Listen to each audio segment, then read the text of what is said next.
What's up, everybody? Aaron Nagler here with Cheesehead TV. Welcome to day 2 of the NFL Draft in 2021. The Packers will have 2 selections tonight.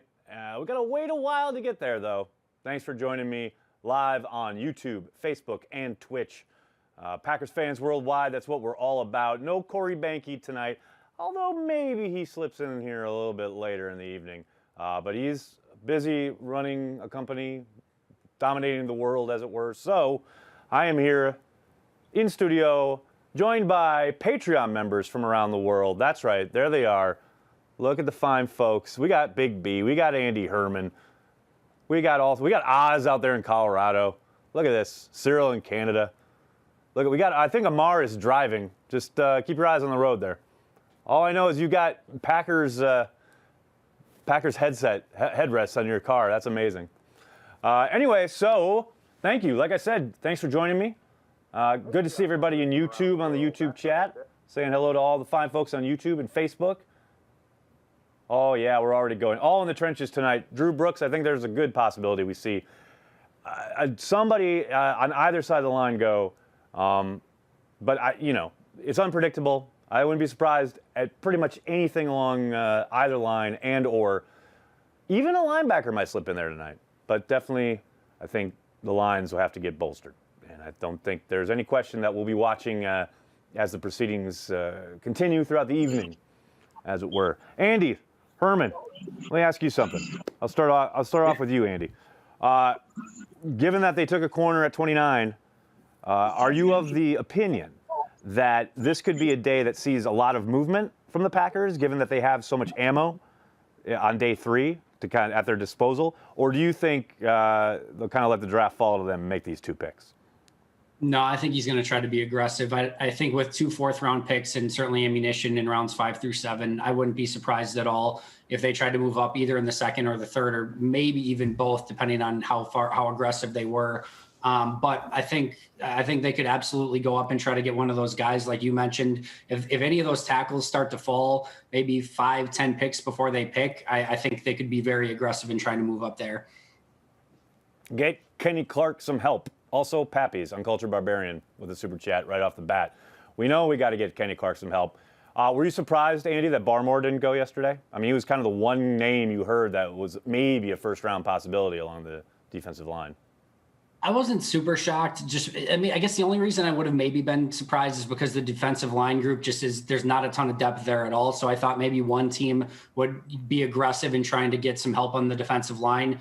I expect him to go pretty early today, probably Levi and Wuzurike right after him. But I wasn't super surprised. No, I thought he came out a little bit early. And again, just not a great defensive line group, but he's definitely at the top of it. Gotta love that. I'm going to throw it open on Zoom here. Let anybody kind of we'll be on the honor system, people. But if I have to, I will shut you all down. So we'll open it up. You guys can just shout out whatever your thoughts and questions are. Big B, I'll tell you what. I don't want any lip from you. That's all I know. All right. Good to see everybody. Look at this. It's a fine-looking group. Al, you can bring Zoom back in. I'm good. Mike Greenberg's got to go. Get him off the stage. I mean, I can't believe that people actually watch ESPN. I mean, I am sat in front of NFL Network watching DJ in the group. They are the creme de la creme. Nick, thanks to the super chat. Getting sick of hearing 12 didn't have good players around him, as if he didn't play with Jennings, Adams, Nelson, Cobb, Woodson, Peppers, Matthews, Crosby, etc. I feel that, Nick. I feel that. It's all. But here's the thing: we've heard a lot of intimation about what Rodgers is upset about, but we haven't really heard from the man himself. And until we do, I'm kind of hesitant to prescribe one single thing at the root of his upsettedness, if that's a word, which I really don't think it is. Oh, Danny Brown. I love this kid. Yeah, this wide receiver. I wouldn't hate that. Again, I wouldn't be surprised if a wide receiver gets taken tonight. And of course, the national media will frame it as the Packers trying to do something for Aaron Rodgers. But hey, we all know they're going to get some weapons for Jordan Love tonight. That's what it's all about. That's where we're at. I just think a lot of the national media will probably be gauging on what I've seen on social media. They'll be surprised that to find out the draft is 7 rounds. Because I thought, according to them, it ended yesterday. So Well, that is an annual tradition. There's no doubt about it. But it certainly, I think it was heightened, especially for the Packers, because they wanted to frame it, oh, they took a corner. They didn't get a wide receiver for Aaron Rodgers. And that is what we're going to run with. We saw a lot of that today. And I suspect we'll continue to see a lot of it, unfortunately. Aaron, who are your big five on your board that you liked? Your guys that will not get selected because you... Browning from Ohio State, the off-ball linebacker, who I absolutely love his game. Gainwell, the running back, who I think would be a great Tyler Ervin replacement. Maybe he goes, Andy, you think it's early for Gainwell today? Is he a day 2 guy? I think so, but it wouldn't shock me, but I think it's a little early today. Yeah, I mean, that's what I mean. It feels a little early. Osa, of course, the defensive tackle, he's my number 1 guy. Absolutely love him. I had a few others, but I don't want to. If I say all of them, I'll jinx it, and that'll be bad. All right, deal. I got to get the Pappies. I'm telling you. I'm telling you what, though, Osa in the 3rd, that's a possibility. And if Osa ends up getting me the Pappies, I'm going to be the happiest man on earth. Yeah, I've got a question for Andy, if that's okay. Yeah, of course. Fire away. Just you were saying about them potentially trading up in the 2nd round. How high do you think they could go? Oh, that's a great question. I don't think they would do anything crazier than moving up like, I don't know, 8 to 10 spots at the max. I don't think they're going to give away a bunch of, 3rd and 4th round picks to move up to the top of the 2nd round. That's just not their style. So I think they're picking at, 62, 61? 62. 62. Yep. So I don't know, maybe once you start seeing, 52, 53, if you see a trade card come in, maybe they could be them, but I don't think they go too much more than that. No doubt about it. I love someone in the YouTube chat saying, reporting saying Rodgers wants out because of the local beats weekly Zoom questions. I tell you what, wouldn't surprise me. Wouldn't surprise me at all. No doubt about it. At least they figured out the Zoom. That like last year this time, that was a very big problem. Here's a confession I need to make. I'm going to make it right here since we got a long way to go. I'm going to throw this out there. Remember, Andy, when we were on those media calls when they were still not even Zooms, but they were phone calls, and no one could figure out how to, everybody seemingly didn't know how to mute their phones, and I had my phone muted the entire time except the one day when I was about to ask a question. I unmuted my phone and this dog started barking. And everyone blamed it, I think, maybe on Wildy or somebody else, but that was my neighbor's dog. So the dog barking on the Packers media call, that was me. That was my neighbor's dog through my window, and I've never admitted that till just now. Amazing. R.R. Smith, thank you for the super chat. Made the mistake of getting into some toxic debates with pessimistic Packer fans. Can't do it anymore. Green and gold, baby. Power to the people. I like the addition of power to the people. That's nice. Look, I said it on the radio. I said it a little earlier this afternoon. I said it this morning or early afternoon on Packers Daily.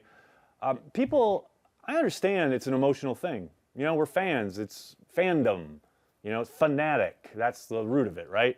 And people are either, going to be absolutely, the fact that they're emotional about it in any way, either for the team or for Rodgers or somewhere in the middle and they can't figure it out, they're fanatical about this team and what it means to them and how it makes them feel. So I get it. But to your point, I understand the toxicity, if that's a word, and needing to diverge from that because, as I was talking about yesterday, man, it's one thing when you're sitting around with people and you're just chatting, you're just shooting the shit, and you can all have opinions and you can have differing opinions and you can, understand that and it's fine. But online, for some reason, especially on Twitter, it just devolves into really, like you say, toxic stuff. And that's why I try to avoid most of that. You make your point and you move on, or at least I try to.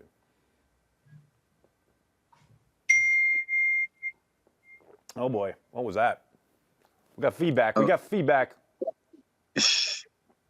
Hey, Andy, in 2018, the Packers made a run on a few wide receivers looking ahead to the future. Now that they're looking ahead to the future again, where there's a lot of wide receivers who are not going to be contracted, they make another run on some mid-round wide receivers today? Yeah, again, wide receiver absolutely is something that they could target early. I think the really interesting situation that they're at with wide receiver right now is that you've got 4 guys at the top of the roster. Obviously, Devontae, MVS, Allen Lazard. and then potentially Devin Funchess, even Equinemius St. Brown. None of those guys are playing teams really. So like, if you're going to add somebody, you don't want like 6 guys on your roster, none of them who can play teams. That's why Dwayne Eskridge stands out to me. Can be a kick returner. He actually was a fantastic gunner, fantastic wide receiver. Like, he's somebody that to me stands out as you can put him at the bottom of the roster for now if you need be while he develops. And then, once he's ready to play, let him play, but he can kind of play that teams in the meantime. Sorry, guys. Not that Funchess or EQ are guaranteed, roster spots potentially, but in competition is always good, but we'll see. What's funny to me is when we get closer, and if the Packers move up for someone that they like really kind of, obviously if they would move up, that would be somebody they feel really strongly about. If it's not a wide receiver, if it's like an offensive tackle or something, that could be just as much trying to protect the franchise, whether that's Aaron Rodgers or God knows Jordan Love eventually. But that's not seen that way.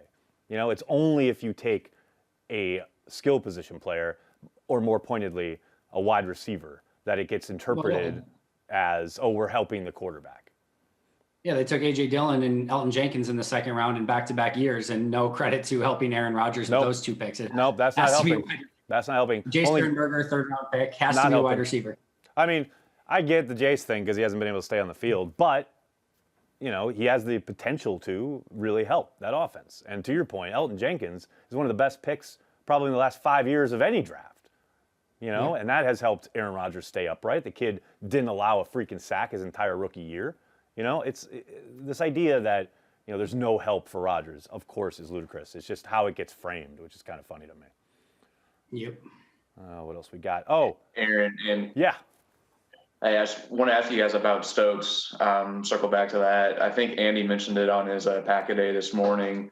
Possibly him and King outside, move Jair to the slot.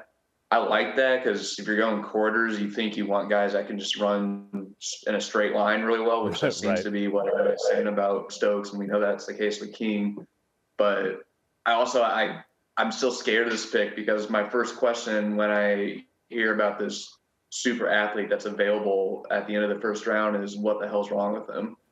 And it's the kind of question I had with King too when he got drafted. So well, to me, I talked about this on Daily a little bit, but to me, and it's funny you say that about King and potentially Stokes on the outside, because I literally asked Gutekunst about that very thing last night on his press conference, because it does seem to work pretty well if you have those guys on the outside, kick Jair inside and let him be the star, work the star position on some level. But he'll have to compete. Kevin King's just not going to give that job up, or Josh Jackson's not going to just roll over. Who knows? Kadar Holman maybe makes a jump. Kabion Ento still to be reckoned with. But to me, I hear you. The thing that kind of jumps out to me is the penalties. It's the same issue that Josh Jackson had when he was coming out. You go back to Ahmad Carroll had the same kind of issue.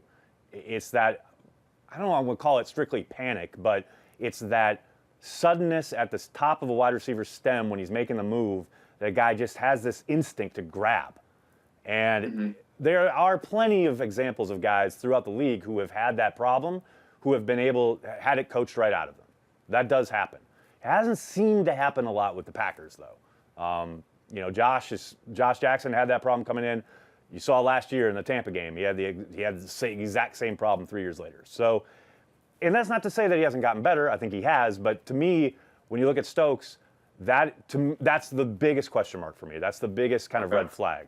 But the athleticism is there, the speed is there. And being handsy in the NFC Championship game was okay. Right. He I was talking about reps. week 5 or 6 or whatever it was. But yeah, I hear you. Yeah, I know. But when it gets to the big, when it gets late in the season in the big games, the referees generally swallow the whistle. Yeah, unless you're Kevin King when the game is on the line, and then they don't. Yeah. Thanks. No problem. Do we see Stokes on special teams right away just because of how fast he is and stuff like that? I think if they don't, they're spiting their nose cutting off their nose to spite their face. I think he makes a world of sense to put him on teams. I mean, after all, he is a rookie. He was a gunner his sophomore year at Georgia, so. There you go. So he's got experience there. I would absolutely try him. Do you think having Jerry Gray is going to make a difference in trying to get have the grabbing stopped better than some of the other coaches that we've had in the past? One would hope. One would hope. I mean, I always, you know, it comes down to the guy himself and his ability to take the coaching and transfer it onto the playing field at game speed. Because it's one thing to practice technique, which is what they love to harp on, which, yeah, you have to, no question about it. But at the same time, you've got to be able to translate both technique work and drill work into game speed and into, like, when you are, say, getting beat or the guy is making a sudden burst and a break, you got to fight that panic, man. You got to be able to get that into your body, is what they like to say. And the only thing that really does that is repetition. Got to think they'll drill the hell out of it. But yeah, hopefully. I mean, there's no, you know, no guarantee that Jerry Gray is going to have success there, but certainly early returns on Gray have been phenomenal in Green Bay. There's no doubt about that. So I think it's it's a promising start for him as the secondary coach, and I would hope, yeah, he should be able to. You would think, hopefully, be able to develop him. He's definitely been a breath of fresh air in that secondary. Oh yeah, no doubt about it. He's been fun to watch too. When we were there for camp, yeah, he's all over those guys every single day. He's out there. He's usually the first position coach out there, and just talking up with King and the guys. And yeah, I really like that addition. He's been, like you said, a breath of fresh air. Hold on just 2 seconds. I want to read some super chats here. Matt, agree or disagree? I don't think wide receiver is a premium position. The premium positions are quarterback, left tackle, cornerback, and edge, which are worthy of first-round picks. Matt, I very much agree. And I think the Packers have shown over the last decade plus that they agree.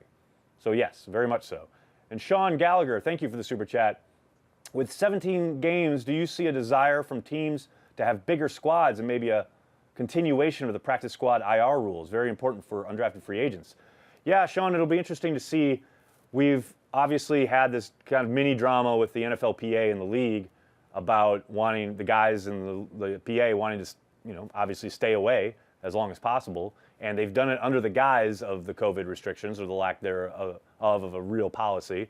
I think that will be negotiated. And one of the things they'll continue to talk about is exactly what you're talking about here, the practice squad rules, which I think the Packers did a really good job of utilizing. Andy, you were really on top of like the kind of the moves they made week to week. I thought, you know, Goody did a really nice job of between like shuttling guys up and down, utilizing the IR rule, which I thought was really good as far as any guy can come back after 3 weeks. I thought Gutekunst did a really good job of adjusting to all of the new rules, and I for one, I hope they continue. Totally agree. And he mastered it immediately and trying to figure out how to slot guys on IR for a few weeks, kind of keep them off. Eric Stokes' teammate just went first overall to the Jaguars in the second round. Campbell. But yeah, I thought he did a great job of it. Yeah, no doubt about it. No doubt about it. Elijah Moore's still out there, right? We still got Elijah Moore out there? For sure. All right. That's it. That's my guy. That's who I want the Packers to pick. There you go.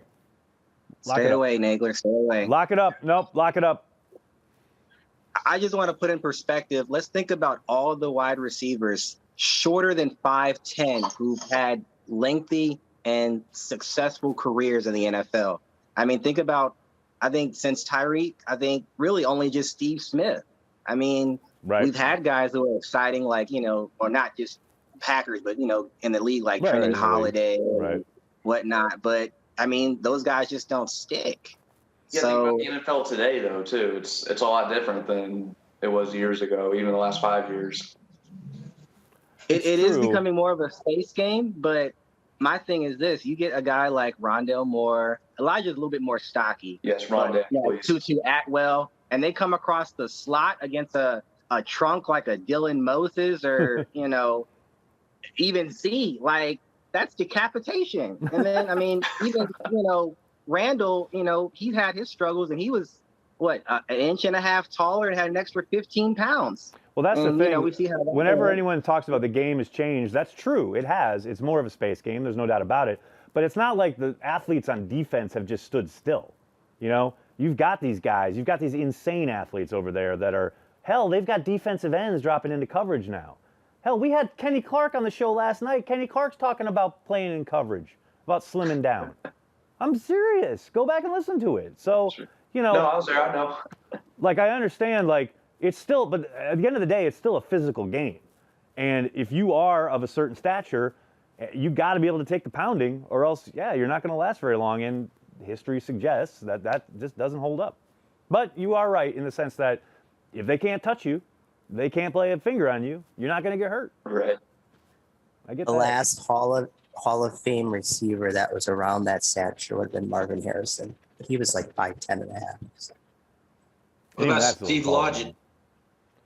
Wow, that's old school right there. Steve Lodgett, right? He was short. The Jets are on the clock. I wish the draft was still in New York so we could hear them booing. Man, I tell you what, there was nothing better than being at Radio City when the Jets made their pick, and because it didn't matter who they took, the Jets fans just went berserk, booing whatever pick it was. We're going to the Super Bowl. I will say the one year they cheered was when they took Mark Sanchez. They thought they had won the Super Bowl. That was hilarious.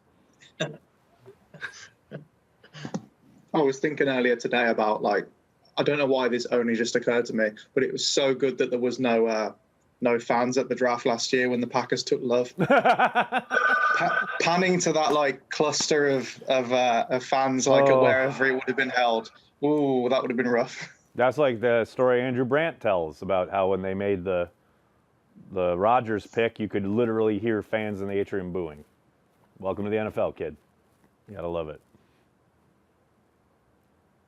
Who are the Jets going to take here? What do we think? What do they need? They took Zach. Obviously, they got help on offense. Man, I don't know. They might want a running back, though. They're probably going to pick the North Carolina running back. He's really good. Javonte Williams. I'll tell you what. I love Saleh as their coach. And I love that they got LaFleur's brother. That'll be a fun combo. How long does Owusu sit around? JOK. JOK? Yeah, he's a good player. That would be a solid pick, JOK. You think you think he goes this early? Yeah. They need linebackers, don't they? They don't have many. That's true. Remember they trade away their two middle defenders. Went to Seattle and they trade away that other Adams went to Seattle, right? Jeff Smith, thank you for the super chat. Still think offensive line / tackle is the biggest need. Who might the Packers get unless they trade up? Well, your guess is as good as mine along the offensive line. I mean, so many guys at that position this year as far as the depth at tackle. I wouldn't presume to guess. Anybody in the Zoom wants to throw out a name or two, I'm happy to hear it. But, man. I think everyone in this Zoom likes Samuel Cosme Nagler. No one was ripping on me yesterday. Yeah, you got the Cosme love down. Jets just took more. Jets just took Elijah Moore. Every day in my chat, you got the Cosme love going. The Jets took I just Elijah think he's Moore. so athletic. Even if he has to wait a little bit, it reminds me of Bakhtiari. Might as well. I'm down with that. I'm totes down with that. Elijah Moore. I don't think we're going to see Barmore, but who I think is not very far off in Barmore in terms of talent is Milton Williams out of Louisiana Tech. I love him. What do you like about him? I think he's awesome. He's short in stature like Mike Daniels, right? I think he's like 6'4". I believe 6'4", 279, I believe. I don't have my measurables on me, but I just like the fact that he can play 3-5. So that way, we have like Lancaster and had Montravius Adams on the field. Like, guys knew where to run at. But with Milton, I think that's not really the case. So, and then Dean honestly needs to make a switch permanently to like a 3 technique. So if we could just get that going, move Kenny to the outside, I think that's a more favorable front 7. I'll tell you what, I got excited listening to Kenny last night talk about how he wants to be moving all over the place. I'm down with that. And they got to get him on offense for at least a snap or two. That's got to happen. There goes your receiver. Yep. Elijah Moore. Well, you know, he's going to go to New York to die, as all players do. Yosh Nijman, man. I want to see some Yosh Nijman at camp. I want to see Yosh get a chance. Guy was actually on special teams and played like a handful of snaps last year. But I want to see him. I want to see him get a real chance. In camp, of course, not in games. What else we got here? Terrace Marshall? Man, people love Terrace Marshall. What is somebody sell me on Terrace Marshall? Because I see that name. I don't get it. I don't get it at all. I mean, I don't. Is he an opt-out player? I'm just not. I don't know. I don't see the love. I don't understand the fascination. The He's Broncos the just prototype traded of with what the Atlanta. Packers want. He's like 6'3", runs a 4.4, big body, cold weather. That's what I'm assuming. Makes sense. He was just, Jamar Chase and what's his name played with him, so he didn't get as many targets, but he's a pretty good player. I was with you, Aaron, at first. I did not like him at all, and then I rewatched him a second time, and I kind of started to understand. He's like Joseph was mentioning, just ridiculous, strength and size. And then there's a couple plays where he just accelerates like an Elijah Moore almost, like just crazy acceleration. So he's interesting. Not like my 1A guy by any means, but he grew on me a little bit. Well, that's the thing. Like, you know me, I'm not taking deep dives on these guys. I'm just doing a very preliminary look at most anybody I look at these days. But that's how it works, right? Like, you can have a game where maybe you just watch cut-ups from a certain game where you just had a bad day. Like, that happens, and then you go and you watch 3 or 4 more games and you go, oh, wait a second. There's a lot more there than I thought. That is entirely possible. Broncos traded up. Broncos are on the clock. Broncos, the pick is in. The pick is in. Pick is in. Here we go. Broncos getting aggressive, obviously putting together a package of players to trade to the Packers for Aaron Rodgers. That's the plan here. Jesus. I'm riding it. I'm riding it all day. I don't care.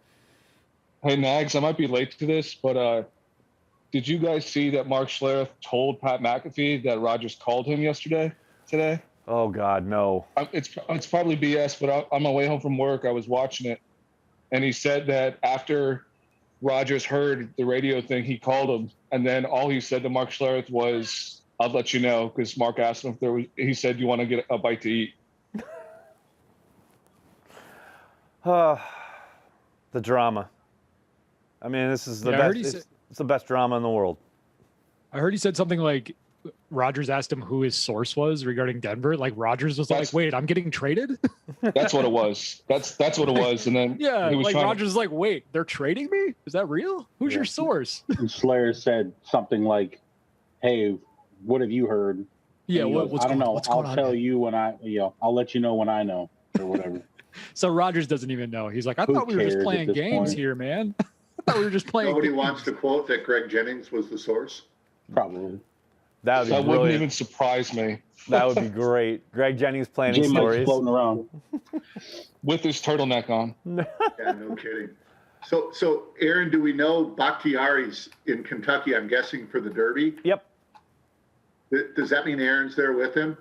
Yeah, well, Aaron's the one who always is the ringleader, so you have to think so. If you are a social media sleuth, you have seen plenty of Insta stories of folks gathering, and including significant others of certain players and blah, blah, blah. So it would seem the gang is all there, and Aaron Rodgers is the ringleader. So stands to reason we'll probably see Rodgers tomorrow, or maybe even some stuff will come out tonight, because I know a lot of the parties happen tonight.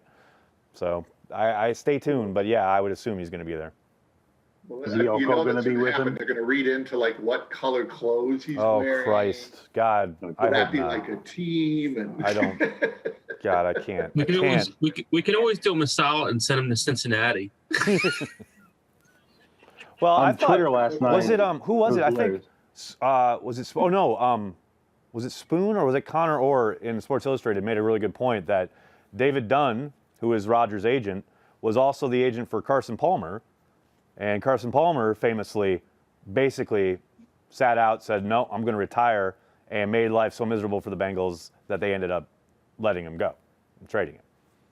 So David Dunn's got the playbook, and he's probably going to run it.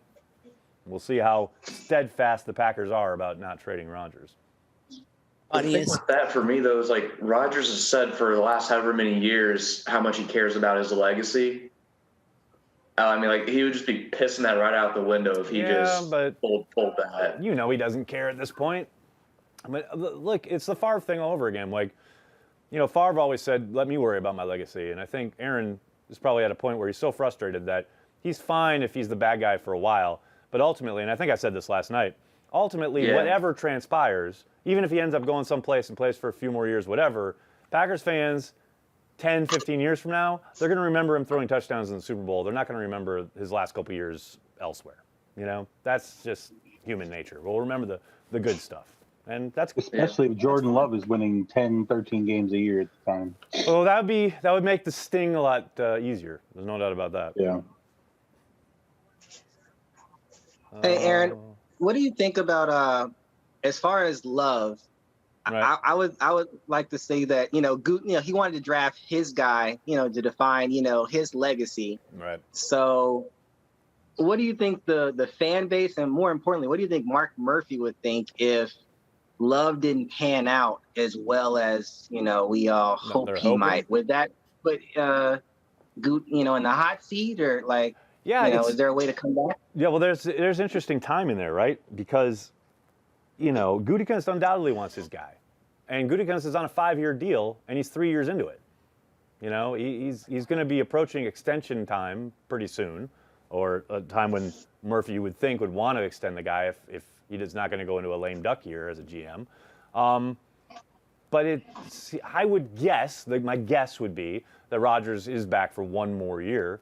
They make that run. Now, if they win the Super Bowl, I think that probably changes things maybe a little bit. But regardless, you have to think all signs point to this being Rodgers' last year in Green Bay. They get Love on the field for 1 year. Are you making that determination then, after 1 year as a starter? I mean, they made it pretty quick with Aaron back in the day. People maybe forget, but he literally had 10 starts under his belt when they signed him to his first extension. So maybe they make that determination pretty quickly. But yeah, it's going to be hard for Gutekunst to justify, look, not only did I take this kid who, however he ends up playing, he better be good. Because if he isn't, not only have you drafted a quarterback and you were wrong on it, but you also alienated the guy who was winning MVP and getting you to the doorstep of the Super Bowl 2 years in a row, and now he wants out and or is out the door.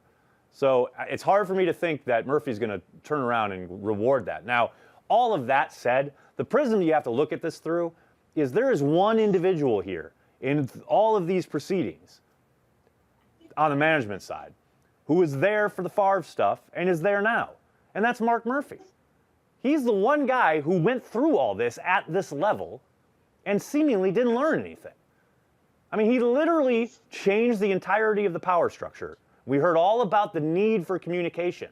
And then literally last night, Brian Gutekunst comes out and says, yeah, we probably could have communicated better. Well, isn't that on Mark Murphy? I mean, I understand he has faith in Brian Gutekunst, but Gutekunst is clearly telling him, okay, I'm going to draft a quarterback if he's available. Are you okay with that? And Murphy clearly gave him the green light.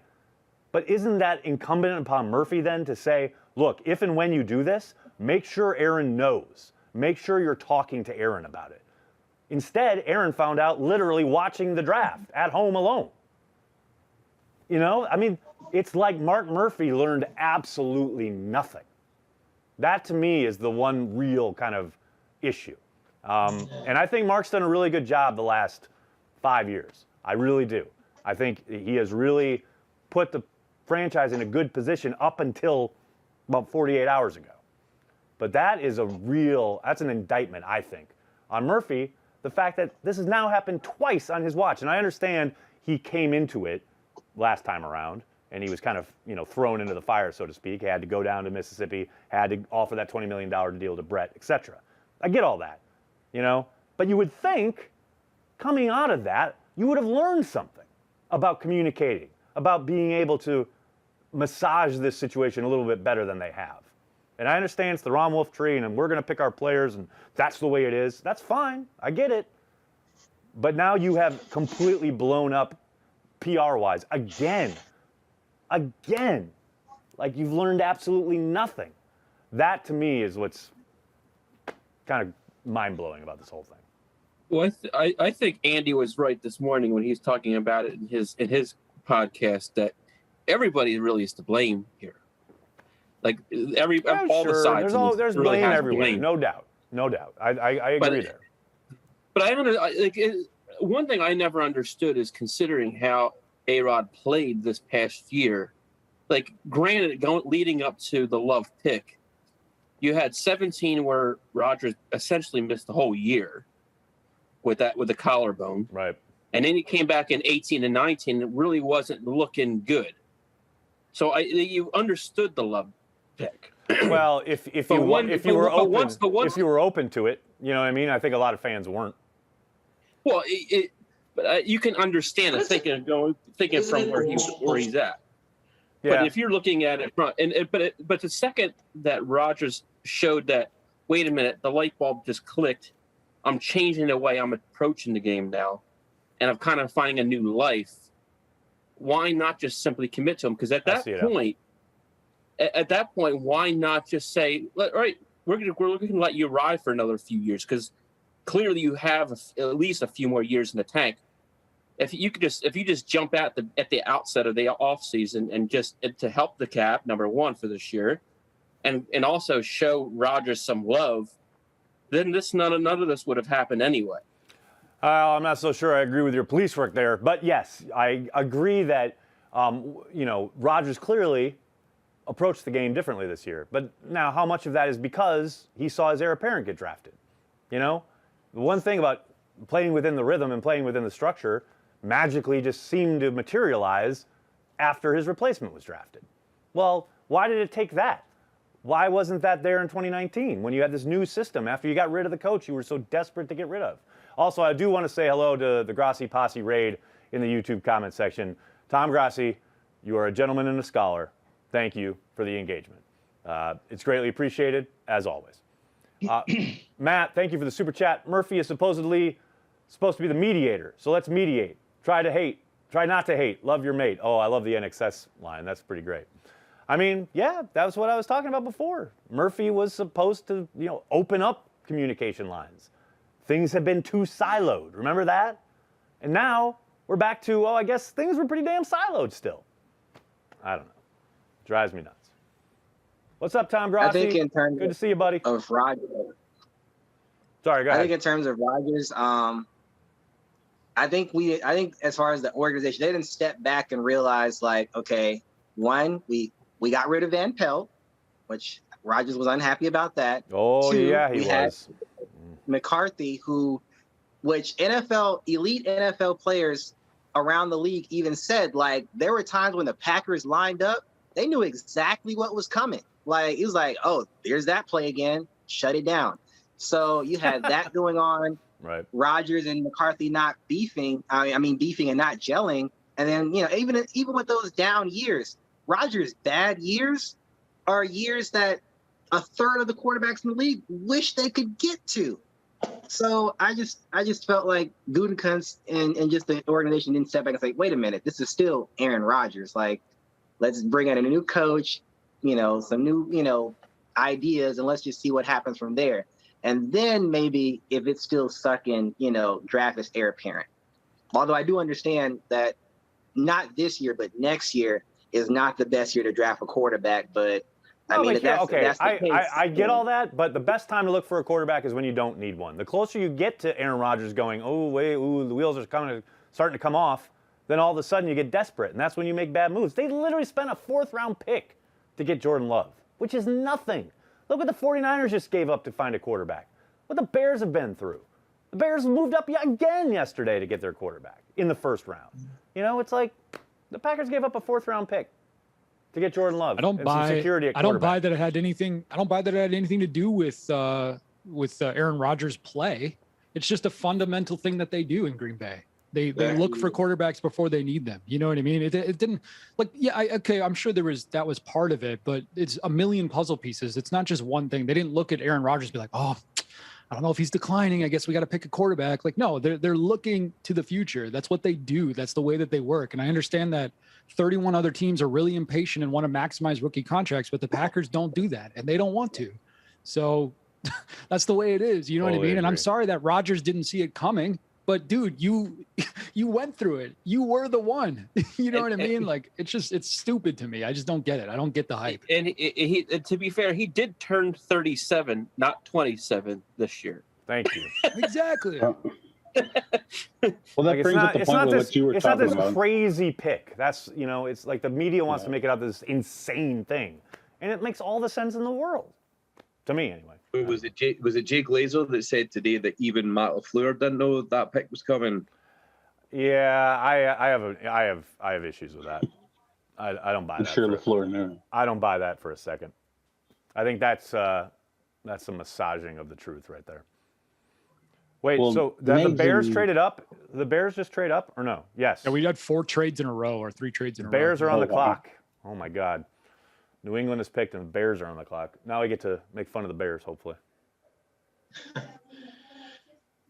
The thing with the Love situation as well is like it's so I feel like people underestimate how rare it is to where the Packers pick in the draft to get a player who you think could be the next franchise quarterback fall close enough that you can go get him for what, extra fourth round pick. Like Right. it was the perfect storm. It wasn't just like they went into the draft dead set on like we're going to get this guy no matter what. It just the way it fell, it made sense, so they did it. Like that's all it. That's it. Preston Meyer, thank you for the super chat. I'm going to throw this to Andy Herman. If you're still here, Andy, I can't even see you on the wall. Is Andy here? Oh no, Andy left. Oh, very good. Oh, he froze. He said, "Screw this, love Rodgers nonsense." What's the question? Okay, here's the question. Do you think we get Kenny some help today? I hope so with Milton Williams. I hope so, but no. In round wanna 3, get- they're going to go offensive tackle in the second round, right? I I mean, know Nagler wants Ozu, right? I mean, Sorry, I'll take him. It internet doesn't issues. necessarily have to be right now, though. Oh, the Patriots took Barmore. Oh, man. Yeah. Bears took Tevin Jenkins. There's your tackle. North is killing it. Yeah. Darisaw, Tevin Jenkins, Penny Sewell, 3 top tackles, and then Justin Fields. we can get Nagler's favorite tackle in Cosme, so no worries.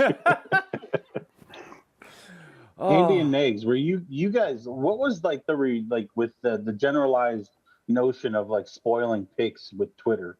Like, is it just like the NFL Network or like ESPN where they're told not to? Yeah, there's a couple guys, like the main guys, I think they're like Ian Rappaport and Schefter, and those guys I think are not supposed to. Everyone else I think is mostly fair game. Most of it's driven by the contracts they have with the networks, obviously, because they want to drive. It's a television event, right? I remember back in the day when Twitter first started, that was the best, man. There were picks, we were like 4 or 5 picks ahead.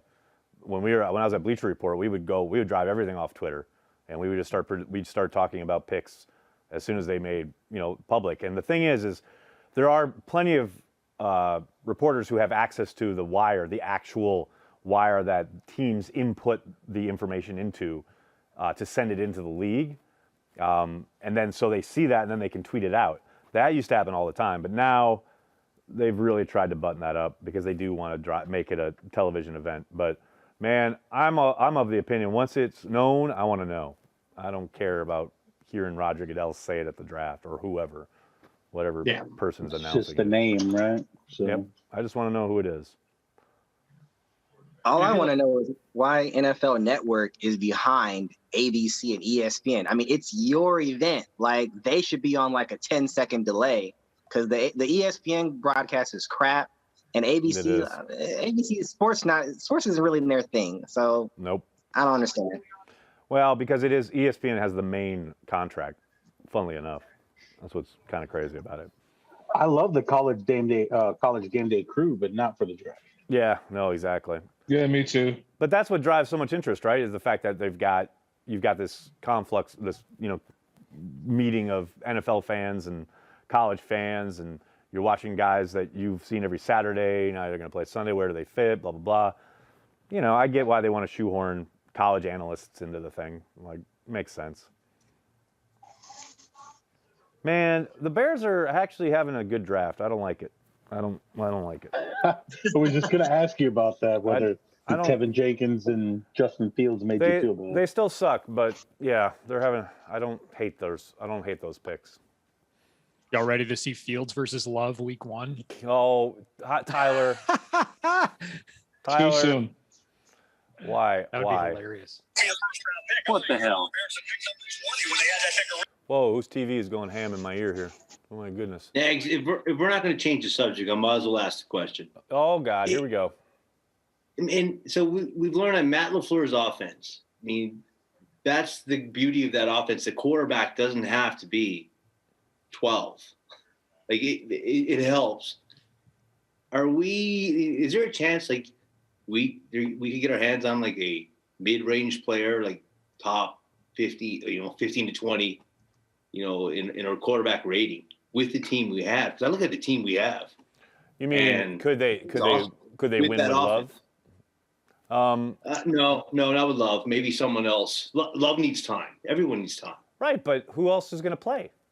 It's I think Rodgers they're or pretty Love. committed to Love. I'm assuming they're going to bring someone in to get, but just like a No, Bowles or no.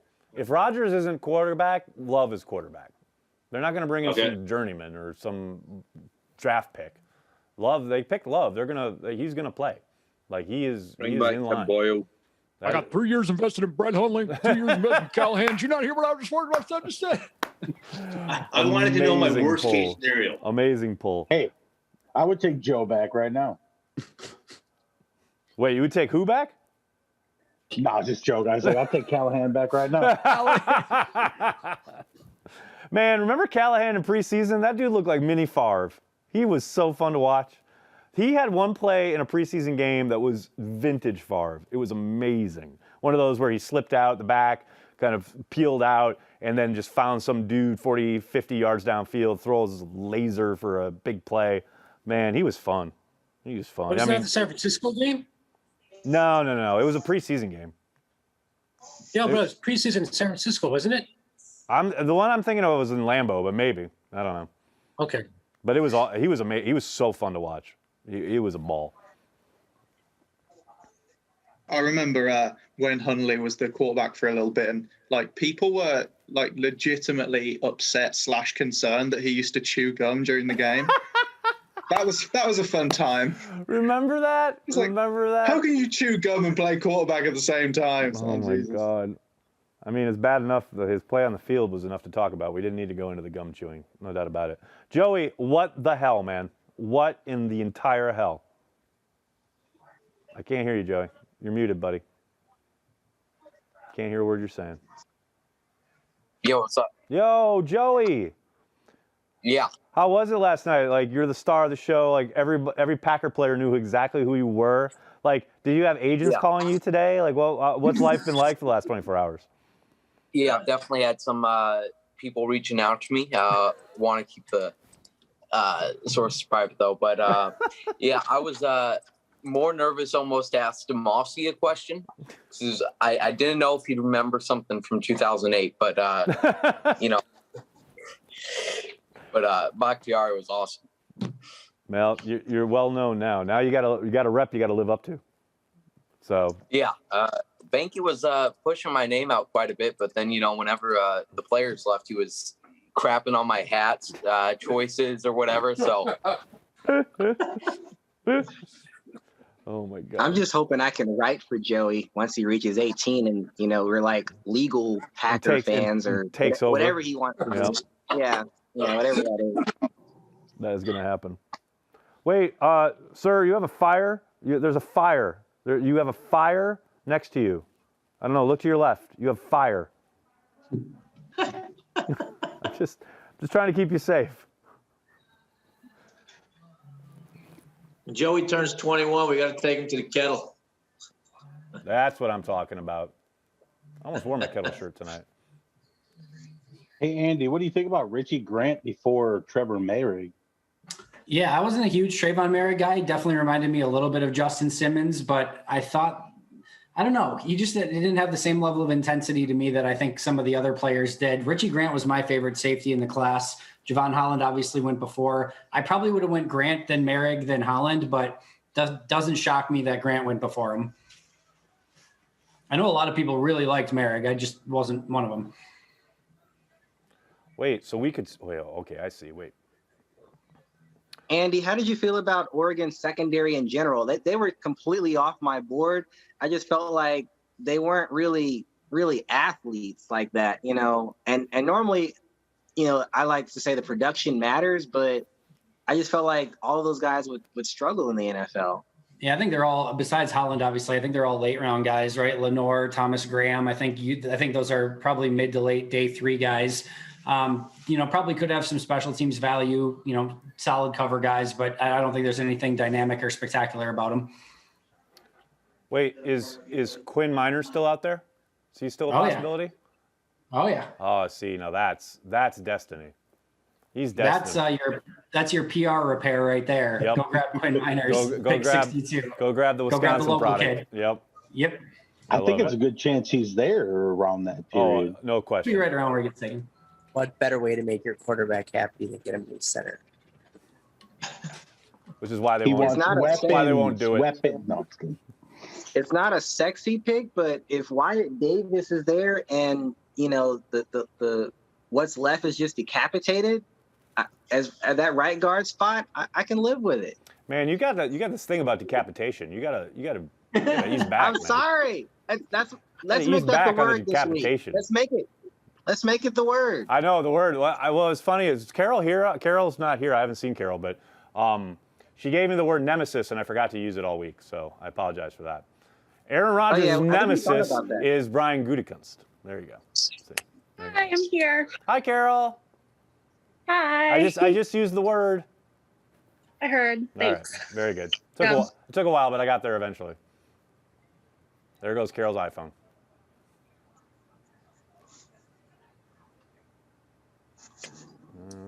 I just can't believe JOK is still on the board.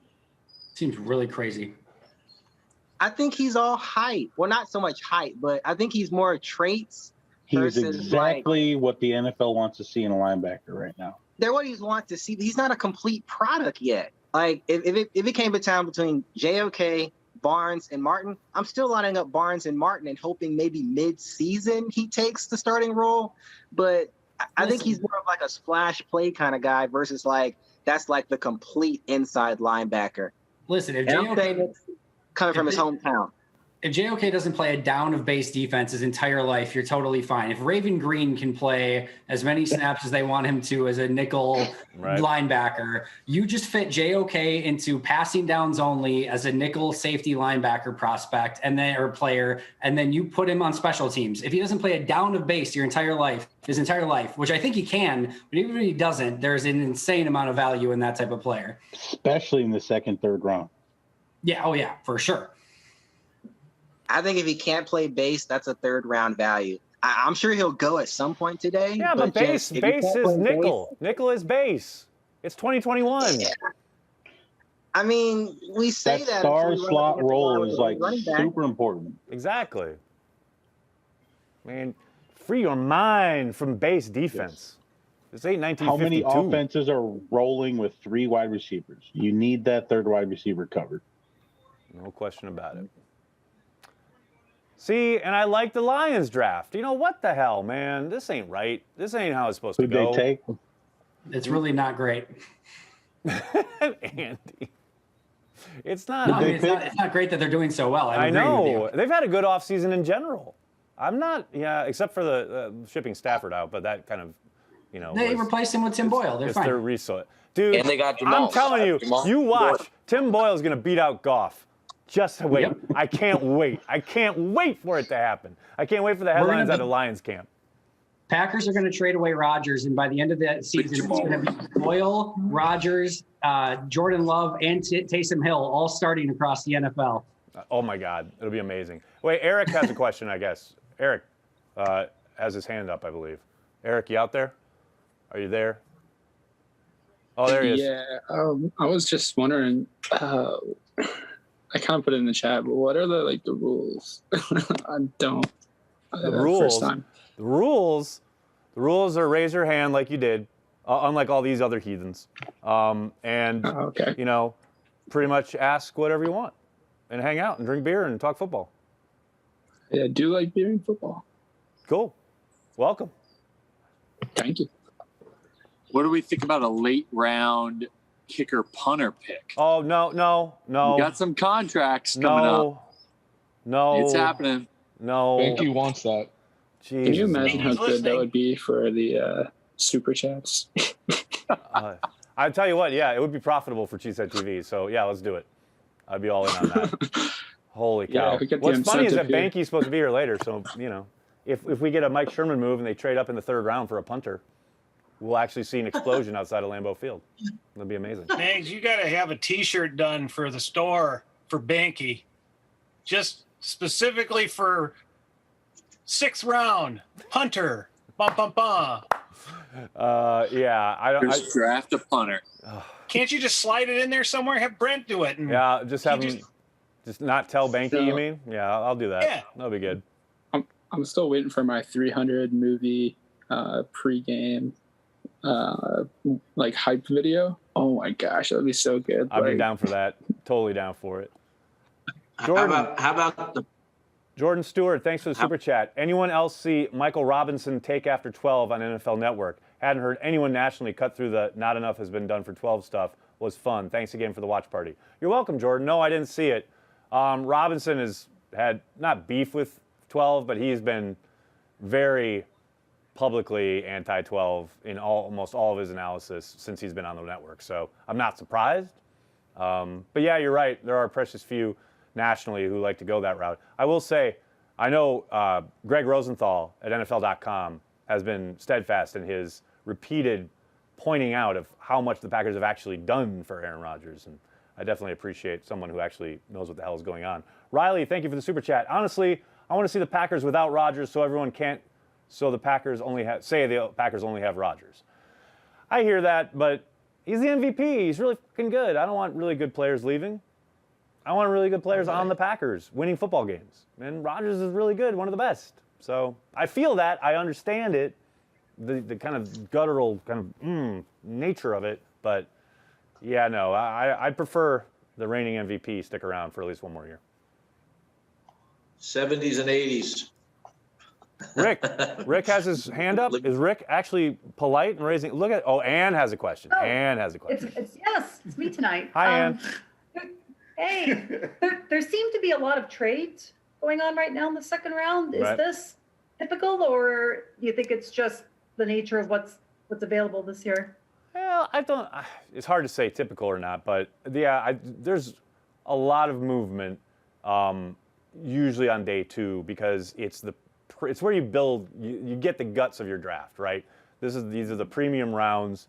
Once you get into round, say 5 through 7, that's not throwaway so much, but the chances of those guys being a core of your football team are a lot less. This is the day where you really build your squad. So typically, yeah, you've got guys you really like. You're going to utilize whatever maneuverability you have, and you're going to jump up and down. We've seen ebbs and flows when it comes to numbers of drafts, numbers of trades throughout the years. There was a couple years ago where the 1st round was just insane, and that's kind of tapered off a little bit. But yeah, no, day 2, you're going to see teams maneuver to get the guys they really want because, like I said, this is the day where you kind of really, hopefully, build out the core of not only your draft but your long term on your squad. Whoa. That zoom out was pretty cool. I thought we were going to see like the whole set. They're playing around in the control room. You don't even know what you did, do you, Al? Did you press the wrong button? You don't even know what you're doing, do you? It's a new camera. We do have a whole new camera system in here, so that's one of the reasons we're doing the draft party for LiveX is that we can play with our new toys. It's always fun. Wausau Aaron, thanks for the super chat. What do you guys think of Darden in the 4th? He has the suddenness of Devontae and the shiftiness of Tyreek. Well, that's some serious comp action right there. What do you guys think? Darden in the 4th. What's the peanut gallery say? What do you say? I absolutely love him. I don't know the 4th round, but him in this offense, I think he's a better version of Tyler Ervin by a long shot. I'm down with that. Anybody else? You talking about Jalen Darden, out of North Texas? I guess he's a wide receiver. You tell me. He's out of North. Yes, the guy out of North Texas. I mean, he's like with Moore and the other guys at 5'9", 170. I mean, he's totally off my board. But I mean, I guess anything's possible. For that role, though, like the Tyler Irvin role, is what I'm saying. The jet sweep role kind of thing. But that's the thing. Like, once you get past the first 100 prospects, it's so in the eye of the beholder. You know, there's players that could be fourth round for someone. They could be completely, like you say, off your board for others. I mean, that's the nature of the NFL draft. You know, some teams could have maybe less than 200 draftable players, and other teams could have a big board of 500. You know, it's all the last time we've had he's also a punt returner and kick returner. We haven't had that since Micah Hyde, so that's some value for us. Don't come up here and say Micah Hyde. Don't say those words. Don't depress. Hey, it hurts me too. Don't depress it hurts me, man. Too. I'm just saying he would start immediately as a punt returner and kick returner. I'm down for that. Totally down. Mark, what's up? Yeah, I wanted to ask Andy. What do you think of this guy? I found him like really an enigma. Receiver from Stanford, Simi Fehoko. When I watched him, I thought like really just kind of like didn't do anything wrong. Like really looked kind of solid, but maybe not athletic. And then I checked his athletic scores, and it was really good, and I was so surprised. Yeah, I've only seen bits and pieces, to be totally honest. I really tried to focus in on the top 100 more this year, but he's a really interesting player. Like you mentioned, there's nothing that's really like that stands out as like something he needs to work on. He's not, you like look at him and he's not your typical guy that you'd be like, that's it. That's the next big wide receiver. But like he plays really well. And anything like who's the Eagles wide receiver from Stanford? Arcega-Whiteside. Like I now have like a little PTSD from it because I really liked JJ Arcega-Whiteside, but he's a fun player. I'd be interested to see where he goes. Yeah, 6'4" as well. Seems like it could be like a kind of guy the Packers like. I don't know. Oh, they like those big receivers, baby. No doubt. Oh, so where are we now? We're on pick 13. We got for the Tyler Irvin role. I think the Packers interviewed Puka Williams out of Kansas. I think he's somewhere in the 4th, 5th range. I also like Nate McCrary out of Saginaw Valley State, and Gary Brightwell out of Arizona. As far as guys who are fast, I want Gainwell in that role. Give me Gainwell. That's all I want. That's all I want in life. Gainwell looks great for my blood. I love That's when somebody except a 50-year-old Tavon Austin. That's exactly. Sorry, Weston. Did Weston have his hand up? Weston, you got to unmute yourself, buddy.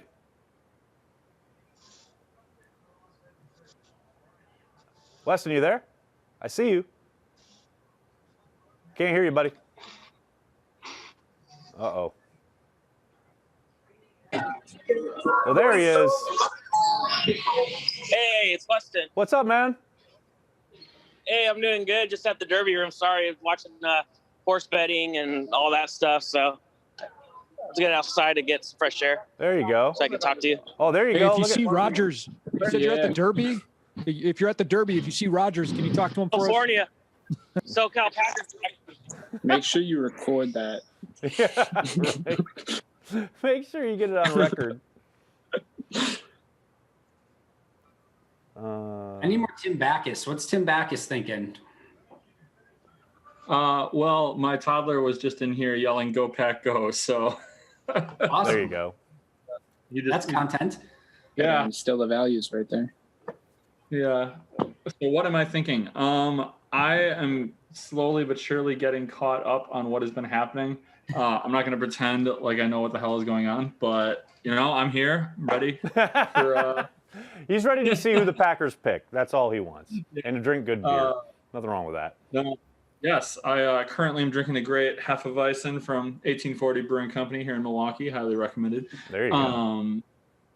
But yeah, no, I mean I was very surprised last night at a lot of the reaction to the Stokes pick that I was seeing. It felt like people were a lot more negative than I was expecting. Maybe that was just my feed, but to me it was like Packers got an extreme high-end athlete at a big position of need, and it just struck me as really weird that like a week ago, everybody's saying we need a cornerback, yeah. And now people are freaking out. It's probably the Aaron Rodgers thing, but it's like if you're drafting to appease one player, it feels like you've already kind of lost the plot to me. So very much agreed.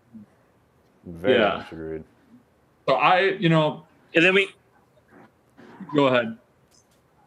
I'm just saying, then we had the number one offense last year, and cornerbacks or our defense kind of like just blew us up last year, and we were ranked number one. And I don't know why Aaron Rodgers is bitching. I think it's just smoke. I don't think he wants out and stuff. He wants to retire as a Packer, and we're building a defense that could stop the Tom Brady with his whiteouts and stuff. So you got to have a defense to win championships. That's how I put it. I mean, they're not. There's no doubt they're building their defense by making that pick. They're trying to anyway. But you're never building to beat one team. Like, you're always just trying to make your team better, at least if you're a good football organization. They're definitely going to stick in their craw, and they're going to hope for a rematch probably. But you're never building to just beat one team. And if you do, that's a good way of reaching and making mistakes and basically doing yourself a disservice as a roster build. You mean like the Lions are? Well, maybe, possibly. I don't know. I mean, they were saying that a lot last year about how we had to build a team to beat the 49ers. And then I know, right? This. Exactly. Exactly. It's an NFL, man. It's not for long. You never know who's going to rise and fall each year. You just got to get the best squad on the field you possibly can, and then go to battle with that squad. But I understand, and it sticks in your mind all offseason because it's the last game and it's so disappointing, and you're so close to the Super Bowl. But I think it's early returns, but I think Brian's done a good job of not falling into that trap. Big Mike was on the TV. Big Mike McCarthy. He's looking good with that oil money down there in Texas. Yeah. Down there in Texas, there you got that oil money. Big Old old Jerry's Mike. taking care of him. He's looking good. He's slimming up a little bit. I love the controversy today was that he wasn't on the Zoom call with their selection, with their prospect. Good Lord. I was watching the Stokes college video or the highlights where it was like 5 minutes. He kind of looks like, I mean, I don't know, because it's just me watching a video for 5 minutes, but he kind of looks like King, but he can tackle almost. Yeah, no, definitely. Very much agreed. Brandy's hubby, I see you. Not allowed to use your name. What's up, buddy? How are we? I'm doing all right. How are you? Good. Hey, is there offensive linemen that play multiple positions that are worth it in this draft? And what are your thoughts on that? I think the Packers, if they're going to find somebody, they usually do find guys who are versatile. As for which prospects that might be, I'll throw it open to the peanut gallery. But there's no doubt that if the Packers take somebody, especially now that it's after day one, he's going to have to be able to play multiple spots. That has been their MO forever. That's how they draft. It's what they look for. They look for traits and guys who have athleticism and ability to, especially if they're playing tackle in college. A lot of times we all know they like to kick those guys into the interior. The athleticism works in the zone scheme. I can't imagine they would take a guy who's just like a road grading guard. That has not been their MO, especially on day two. If they take somebody today, he'll probably be a tackle who has the ability to kick inside. That would be my guess. You guys have at it. I can think of one guy. Who'd that be? I was trying to be funny. Samuel Cosme. I would have liked Walker Little with the Stanford guy.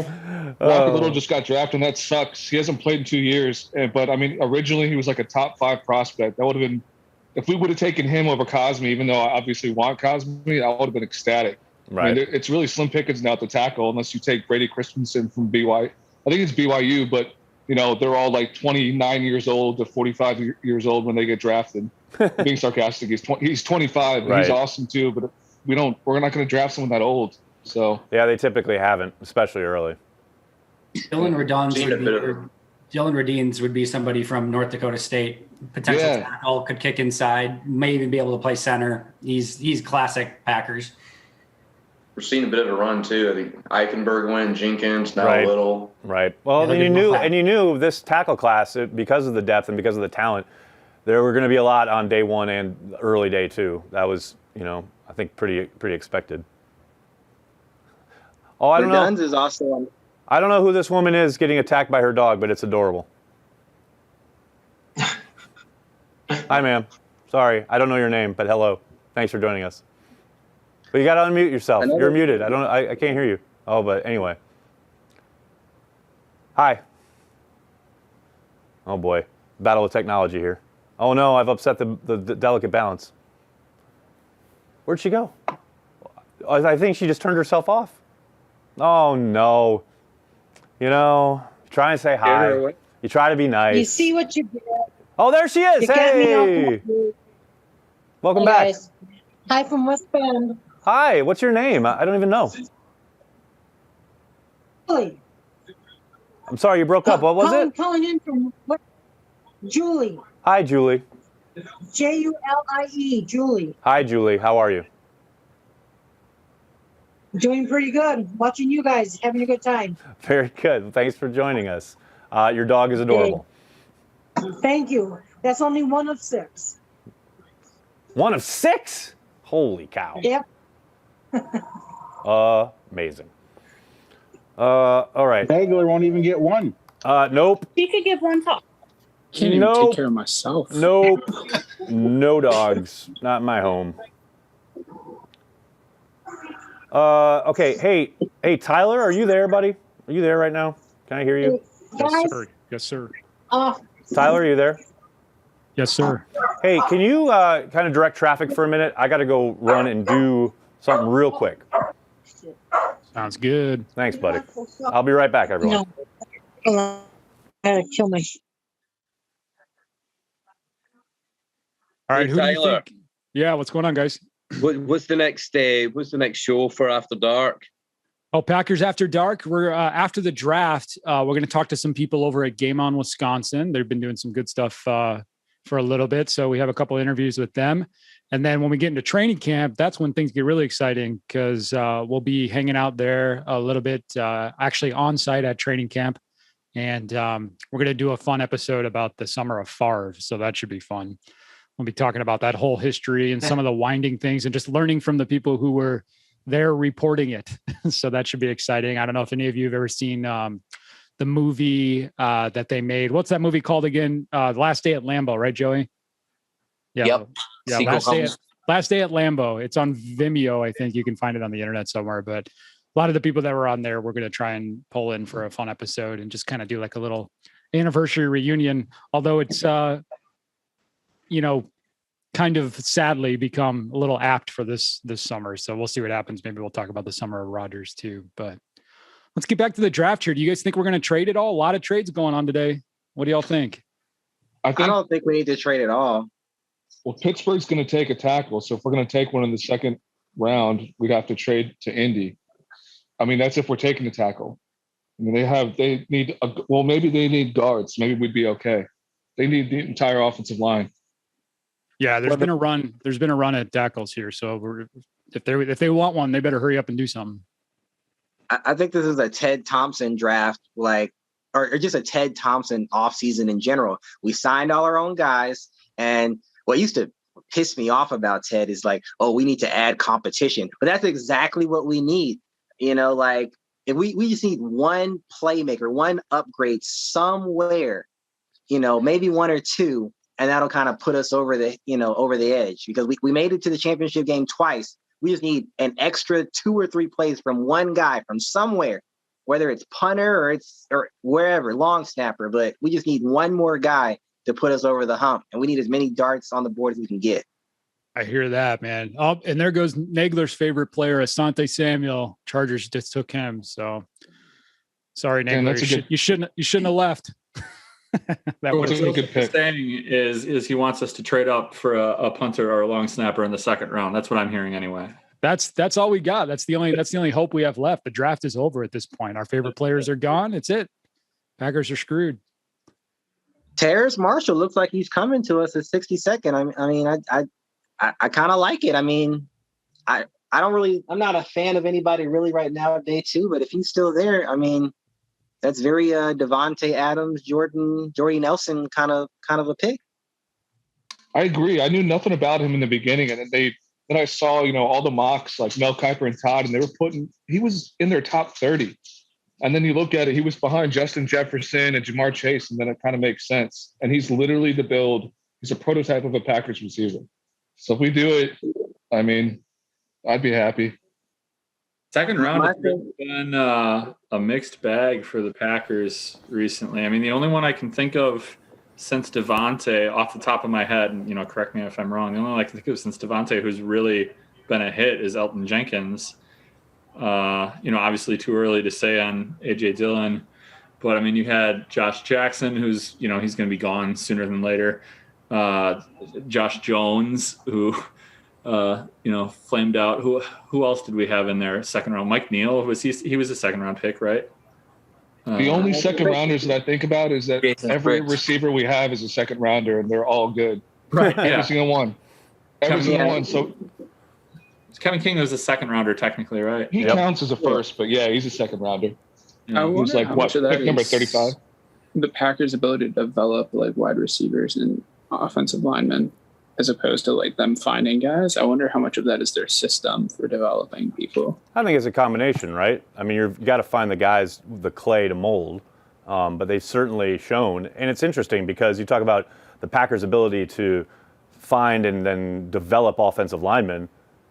You look at Stenovich has only been in the building for 3 years. Before that, it was Campy for a decade, So I got to think there's something to the personnel side of it and their ability to really kind of hone in on traits and abilities from guys. Oh, did Asante Samuel Jr. go off the board while I was second gone? you left. You shouldn't have left. The second you left, they picked him. I think it's your fault, Nagler. It's your fault. You left. We're going to let you live in bliss, but You left. Hey, we were talking about the OT position. Has Creed Humphrey gone yet, the center? No. I don't think Nah, so. he's still there. No. It's like, I think we've seen over the last couple. I'm Nick, by the way. Hi, Nick. Born in Wisconsin. I live in Rhode Island. Go Pack. There you go. So I really wonder. I think that right now we all know, like, all right, Bach is our left tackle. He's all pro. He's best in the league. But like Big E is all pro at like 3 positions. Right. I mean, the guy is a remarkable offensive lineman. And I'm wondering if, like, instead of trying to draft a tackle and move him inside, which we've done for like 15 years, right? Get the tackles, Right. move him inside because in college undersized. Why don't we go for a pure center, right? Or, right, go for a pure center and let Big E move out. I mean, I think that's how they're going to have to play this because they do need to get some more skilled positions because I'm worried about next year. Like, who do we have in wide receiver that's under contract? Yeah, nobody. Literally nobody. Literally? Literally. I thought it was at least one, right? Nobody. Nobody. Zilch. Not a single player. Not one. 0. Sorry. 0. Whoever they pick, it better be good. That's why I hope it's Marshall. I hear what you're saying. I mean, with Elton, he's such a ace in your deck, right? There's no doubt you can put him anywhere. We've seen that. I know we have the argument about what's his best position, where he's most valuable. You can put him at center and just forget about it. You can put him at tackle and just forget about it. There's no doubt that affords you a lot of flexibility, which we saw last year really comes in handy. I can't imagine that they would go pure center this early. I would think, like we've talked about, they've done a really good job identifying these guys. And look, we've seen not only Elton play center, but we've seen Lucas Patrick, and they've played at a high level on offense with Lucas Patrick at center. You go back and watch the games where Corey Linsley went out with a concussion or some kind of injury or back spasm or what have you. Usually it's been Lucas Patrick coming in, and you barely notice the difference. You'll go 3-4 drives and not even know Corey was out until the television people finally talk about it, and Lucas Patrick's been holding up just fine. And now it's not to say that you're happy just getting by, because that's never the idea, obviously. But it's clear that they have the pieces they need where they don't have to reach for, we've got to get a pure center, like you're saying. Like, I do think they've done a really good job of identifying those guys on day 3 that they know they can probably play in multiple spots, including center. And, man, if it ain't broke, don't fix it. I think, they could get on the clock here in a little bit and take the center. Who knows? But to me, I would suspect they'll probably continue to wait like they have. I mean, they draft the guys that don't just have the physical mechanics to snap the ball and go left, go right, step back. But do they draft the guys that have the mentality to make all those calls? Because that's the thing I don't understand. That's the big part of it, right? I mean, that's what we talked to Elton about last year, where he said, from the minute he was basically put into the lineup, one of the things he did every practice was make the calls as he was coming up to the line of scrimmage, and then basically kind of self-test himself. He'd be walking up to the line and see how the defense was lined up, and he would, in his head, make whatever call he thought was correct, and then he would listen to Corey, and more often than not, this is what he told us, is that he was right. So cool. That's the kind of guy you want, someone who is capable of, making that ID, being able to kind of not only make the ID when you're walking up the line, but then make the adjustments based off of whatever you're seeing, etc. And Elton certainly has passed that test, so to speak, with flying colors. Did I hear that a gentleman has joined us by the name of Corey Banke? What happened? Is Corey Banke Did you guys here? miss me or what? Do you guys miss me? I know you missed me. Come on, Patreon. They got all mad at me yesterday, but I think we did all right yesterday. Thanks, you guys. They've mended the fences. Time has healed all wounds. Good to see you, Corey. Where's How are you? Holmgren's chest? Where's You Holmgren? got Brett behind you now, yeah. Yeah. Can't handle this. Had to switch out for day 2. I got you. I had to switch out for a Sith Lord. When you see a Sith Lord, you gotta. He was picked in the second round, right? So. He holding a sub? He's holding a Mountain Dew. A Mountain Dew. Because that's what he drank. He's not only. You know what's right, he's not hilarious holding a is Mountain Dew, if he's you actually passing a Mountain if you Dew. don't look at his hands too much, it'll start to freak you out because the proportions are real wrong. Okay, let's just say this right You know what we need is something a little more old fashioned. now. I see where you're going with that. I like where your head's at. Whoa. Jason. Where was Aaron Banks on draft boards? Jason I Bolson, love thank you for the Aaron super chat. Thanks for all the great content this weekend. Cheesehead TV has been my happy place for a long while. Well, that's very nice of you to say, Jason. Thank you very much. So wait, did anything happen, by the way? Not a thing. We've just been gabbing. Like, did the Packers pick yet? Nope. No. Packers have done What not a thing. They're playing smart. They're not trading. I mean, That's what here's what's crazy. Does anybody feel this way? Like, okay, I hear the Aaron Rodgers drama, but actually, if you take the Aaron Rodgers drama out, there's been less drama than last year. Well, that's because they didn't pick Jordan Love. Yeah, when you don't pick a quarterback when no one's expecting you to, with your 2-time then MVP in the house, yeah, there tends to be a little less drama when it comes to the draft anyway. But like you said, we've got enough drama on its own outside with 12 dropping bombs. Andy, did I hear you say you loved Aaron Banks? What's up with him?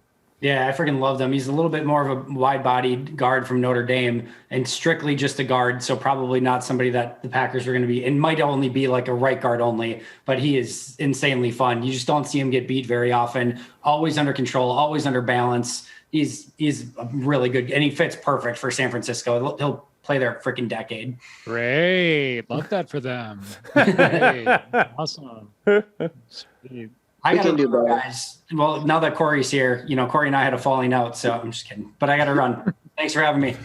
Thanks, Andy. Bye, Andy. Bye, Andy. Wait, we had a falling out. What happened? Did I miss I'm it? totally kidding. Oh, I was like, whoa, what did I do now? Have a good one, guys. Bye. Andy's Hey, leaving. Andy. Wait, I'm here for Andy. I guess I'm leaving too. I'm just kidding. Wait, who are we going to throw it to now? You. Not me. You, I'll Tyler. take it. I'll take it. I have coach speak. You saw my tweet on McAfee today. That's 100% I mean, coach speak. that was pretty awesome, dude. That was well done. That was awesome. I love though how he's so clearly like he starts with Fuck the yeah. he starts with the angle of, oh yeah, we definitely both sides, whatever, and there's no question, but it's really the Packers' fault. Like every segment turns. He like, knows where that his way. bread is buttered. Yes, it turns Yeah. that way. Every He's single got one. He's got to defend his friend. Hey. Defend his friend. I know. I get it. He didn't move into that new building for fun. For those of you that accuse Tim who takes all the flack for Cheesehead TV now to say that we're like in the Packers' pocket, let me assure you, if I had a let me let everybody on the Patreon know for 1 second. If I had a show where Aaron Rodgers and I were just talking about football, I would be on Aaron Rodgers' side too. Just gonna let you know that. That's a Rondale Moore off the a board. startling revelation. A startling revelation, I tell you. Yeah. Corey, I really do not understand. Like there were like 3 different times from different people in the last like 2 or 3 months where they'd be like tag at Aaron Nagler, at Corey Benke, at Tim Backus, like Cheesehead TV is just Packer State Media. It's like, how did I get roped into this? Because I can tell you exactly when that moment happened, where you got stuck in the little sand trap that they laid for you in like week 13, and you got into this whole troll flame war with people, and I kind of bagged out. I was like, okay, bye, you guys fighting, bye bye. See, that's the thing. I can throw the match into the gasoline and walk away, my friend. Just walk away. That Corey's really good at that. Hey, Nags. Yeah. Randall Cobb 2.0 just got drafted. I'm pretty upset. Yeah, well, Just so you know. that's going to happen. This is what Brian was talking about last night. This is the tough Who's part. that? You got to watch all these guys, these talented guys, go off the board. And then you see a million Twitter posts about, I really like that guy. When he's Yeah, got crack he ribs in week 3. He would have been awesome. Been perfect in that Tyler Urban role. I'm How telling you, many man. of you watched the draft in the years where you fret about our divisional opponents or conference opponents and who they're drafted in the now, rather than who we're getting and where they're going? I never really. Currently in the I pay presence. way more attention now than I used to. I'll admit that. Like, I never used to care who the Bears drafted. Now I really pay attention. I don't know why that is. Putting me at ease. Yeah, right. But I really like our what defense Hayes will do. against Justin Fields. Yeah, I mean, we'll see. Look, Fields is talented. I like him as a player. I mean, who knows what Nagy will do to him? Nagy will either build him up or ruin him. But ruin him. Yeah, probably. I mean, it's the Bears. Here's the thing with Fields, though. I mean, yeah, talented guy, great prospect, but he's got to fight against almost 100 years of like just terrible quarterback history. Like, if anybody's going to mess up a prospect for quarterback, it's going to be the Bears. Yeah, it's so weird though, because like intellectually you say, yeah, but nobody in that building has been there for 100 years, you know, other than maybe Virginia McCaskey. But it's like, you know, they it's all people who have recently been employed by the team. They have nothing to do with the history. But they all drafted Trubisky, brought in Nick Foles. But as an organization, they have been a quarterback wasteland. It's just so weird. But they've always had not always, but mostly had really good defenses. And then you switch it to Green Bay, and they've had kind of live good on quarterback reputation play, on their great defense, quarterback though, play, I'm gonna be honest with you. and then they just can't field a defense. It's just weird. What happened where they like got into the playoffs and then they just kind of like fell off a cliff somewhere? Like how do you go from like that to like what they are now? Well, they had the double doink. It got into their head. The double doink got into his head. They brought in like 100 kickers. Remember that off season? I mean, they seriously had like 5-6 kickers in at one point. And yips of the decade. they got the whole franchise got the yips. But yeah, Trubisky, they had topped out what Trubisky could do in that first year, and he just never developed. And the defense was still good. And then they also, the other thing that happened to them is what's his name? The defensive coordinator left. Got a job in Denver. Fangio left. You know, and Fangio was awesome. You know, and Pagano was good, but not great. He was no Fangio. You know, all that stuff adds up. And as we were talking about, whoever it was it TJ Lang talking last night? You know, the difference between 6 and 10, and 10 and 6 can be like 4 or 5 plays. It's a razor thin margin in the NFL. That's crazy. And those things, you know, they add up. So that's why Corey and I always go on about, man, fucking appreciate it. Appreciate that the Packers are winning lots of games every year. It is not easy in the NFL. It's not to be that consistent, even with a lot of talent. It's hard, man. It's fucking hard. That's crazy. I think the most interesting thing to me, the TJ said last night, was the difference in mentality between the Packers and the Lions. Like, it's one thing right from the fan bases, you know, like the expectations are lower, but from actually inside the building to say like, oh, in Detroit, it was just like, yeah, beat the Packers and the Bears and the Vikings and it's a good season, versus like Green Bay, like that's like the bare minimum expectation. Right. It's just crazy that's in the locker room, and that's like just an entire team culture thing. So that was pretty revealing to me. Well, which is one thing that I think McCarthy never gets the kind of credit he probably should. When he came in and laid it out that very first day, that first press conference, and said, our goal is to win world championships, and that will never change. And he was right, man. That was his goal. Now, he only did it once, obviously. Came close a couple other times, but you know, the idea that we are here to win the Lombardi Trophy was very evident and clearly stated the very first moment he took the podium, which I really appreciated, you know, because it was not something that we heard. I mean, you saw Mike Sherman desperately trying to get Brett Favre back to another Super Bowl, but it didn't seem like that was, you know, a realistic goal. And then Mike came in and the whole thing changed, tenor-wise anyway. I remember that initial press conference, just people laughing at McCarthy for saying, you know, and I'm paraphrasing here, but he said something like, our biggest challenge is going to be how we handle success. Success, right. That was great. Totally. That was a great The team line. was looking at the 4-12 year. They just looked like hot garbage, and people were like, yeah, okay, Mike, sure. You're. And then they come out week 1 and get blanked by the Bears at home. Yikes. Yeah. Yep. Good start. Yeah, that's really a cool point when you think about culture. I mean, I played soccer my whole life growing up in Milwaukee, and you know, I know guys who went on and played pro, and you see that difference in the locker room. I mean, it starts at the top. It starts with the senior players, the coach, right? The leadership of the group. Culture is everything, and it's pretty cool what, you know, Bob Harlan. Cheers to Bob Harlan. He's the man. He is the man. He's the one who set it up. Yeah, The keystone of the whole thing. Mm-hmm. Bob is the man. It's really neat to see how he set up culture as this. It's the keystone of the whole operation. No doubt about it. Well, he and Ron Wolf really deserve that credit. You know, Ron is the one who came in and said, why are you hiding from your past? Because, you know, I think the team had gotten kind of shell-shocked because Bart Starr and Forrest Gregg had been such failures as coach. You know, they were like, they didn't want to harken back to the Lombardi years because of the bad taste in their mouth from those failures. But Ron, you know, he writes about it in his book, really came in and said, look, no, we need to embrace this. This, you know, this winning tradition, this history. We're not going to, like, you know, dwell on it, but don't be afraid of it. And I love that. And the idea that he brought in the, you know, the kind of the whole vibe in the locker room changed and everything. It's a huge shift in the franchise. And you're right about Bob Harlan being the man who really spearheaded it all. We have that in our locker room now, right? If this whole Aaron Rodgers thing goes one way, you know, do we have those guys to keep that culture? It'll be interesting to see how that kind of plays out. I mean, Will Blackman was on last night, and he didn't seem to think it would affect the locker room much. But we'll see, man. It's a tenuous thing, right?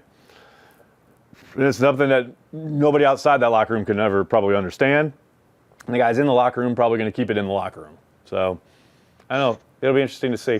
I think the next step we're going to hear in the Rodgers drama, if I were to guess, would be someone from the Packers side will leak what it is exactly Rodgers turned down contract-wise. I think that check is in the Didn't mail. they already do that? No, we have no idea. We know they were I thought we negotiating. saw something, though. Nope. I thought there was something where it was like... Not any money. 3 years or something. Gotcha. Nope. Why did the sorry. No, go ahead. Why did the Packers care about offering Aaron Rodgers more money if he's already under contract for 3 years? Why don't they offer him an extension later? Have you ever had a disgruntled employee? But here's the thing. I am 22. Okay. So okay. That's the quote of the night. So I am let me 22. tell you this let me tell you in a microcosm of someone who has 26 employees. Okay. When you have talent that produces a lot of your revenue and gets you to the place that you have to go, you are willing sometimes, depending on the revenue involved and the profit involved, to at times sacrifice the standards and practices that exist in these quote unquote real world and standards that we live in, that everybody thinks are the rules we adhere to. At the end of the day, well, like everybody says, everything is negotiable. And when you're a talent like that, everything at any time is negotiable, even contracts you sign. Yeah, many times have you had to do that with Nagler? Please. I have no comment. Please. As if. This is not a management meeting. No, thank you. At all. No. For Rodgers, Samuel Cosme just got drafted. Oh no! Is that Skitty? Is that quicker DT still on the or defensive end still on the draft, or is he drafted? Which one? Christian Barmore The one that you really no. like next. Oh, Barmore's gone. Osa's still there, Yeah. but Barmore's gone. Osby's going to be wasted in Washington. Yeah, Dude, I'm so upset. That would have been great. Hopefully, Andy Herman's right. He knows a lot more than all of us. The guy from North Dakota State. I'm Maybe down we with get that. him. I'm down with it. Who is this I'm fool on surprised stage there's in still a Cleveland? team. My goodness. Is that didn't know Macho? Is he Cleveland trying to had be fans. Macho Man though? I think he's trying to be. Yeah, it's Macho Man. Yeah. Macho Man Randy Savage. Oh, Browns are getting JOK. Oh no. There you go. There goes JOK. I didn't know the Browns had fans. Oh yeah, they're winning now. So you know. Although I will say, when we went to Cleveland, when the Packers went to Cleveland, when Cleveland was winless and the Packers had to get to overtime to beat them, they weren't. The stadium wasn't packed, but man, they have some awesome fans. Like Dog Pound, they're a long-suffering group. I got Yeah, it's that small town. Exactly. It's a Green Bay mentality. Exactly. They got that nothing but Midwest respect for small them. town mentality. No question. They're That's pretty they're cool, diehards. though. He's like, that's a pretty cool shot. That's a great shot. That stage is amazing. Yeah. Their biggest one Oh, yet. and you have unlimited funds. Well, just wait till they bring that to Green Bay in 2024, Corey. Yeah. Right across from your house. So is that a real thing? Are they doing ready for back that. in Green Bay? It's not official yet, but that's where it's headed. That's where it's leaning. What's up, That's the Lambo? scuttlebutt. Thank you. When are you gonna Basically- start selling tickets? Never. Like, can I get a stretch of living room? Like, No. $25? There's No. no chance. $25. Holy moly. What is happening right $25 now? would maybe get you a bottle of water. Corey's house. Slow down, Nagler. $25. Or a sleeping bag up on He Airbnb. might allow you to park the cars for $25. You park the cars. Yeah, you could him pay to me park 20, them. Yeah, exactly. There's gonna be tickets on StubHub for Corey's house. Exactly. Never. Honestly, I live like 3 blocks away from Corey, and I'm honestly going to put my house for Airbnb that week. Yeah, you are. Probably Nags' address in New York. I will not be. Well, no, you won't. The yards that we've parked in before of friends of friends of friends, it's like, wait, what? Under that tree? That's a dead tree. It's going to fall on the car. They're like, that's your spot, buddy. It's only 3 hours. You're fine. You're going to be okay. God, they still have Rodgers doing picks? I thought they usually got him out of there in the second round. Good Lord. Is Gary doing our pick today? Is that right? Rashawn Gary? Rashawn Gary is supposed to do one of them, yeah. Or maybe both of them. I'm not sure. But I know, yeah, he is supposed to announce at least one. I thought it was live from the atrium. Am I wrong? I think they're going to throw to him there. But he might be on location in Cleveland. I'm not sure. What's the point where they stop announcing them and just put them on TV? Round 4, I believe.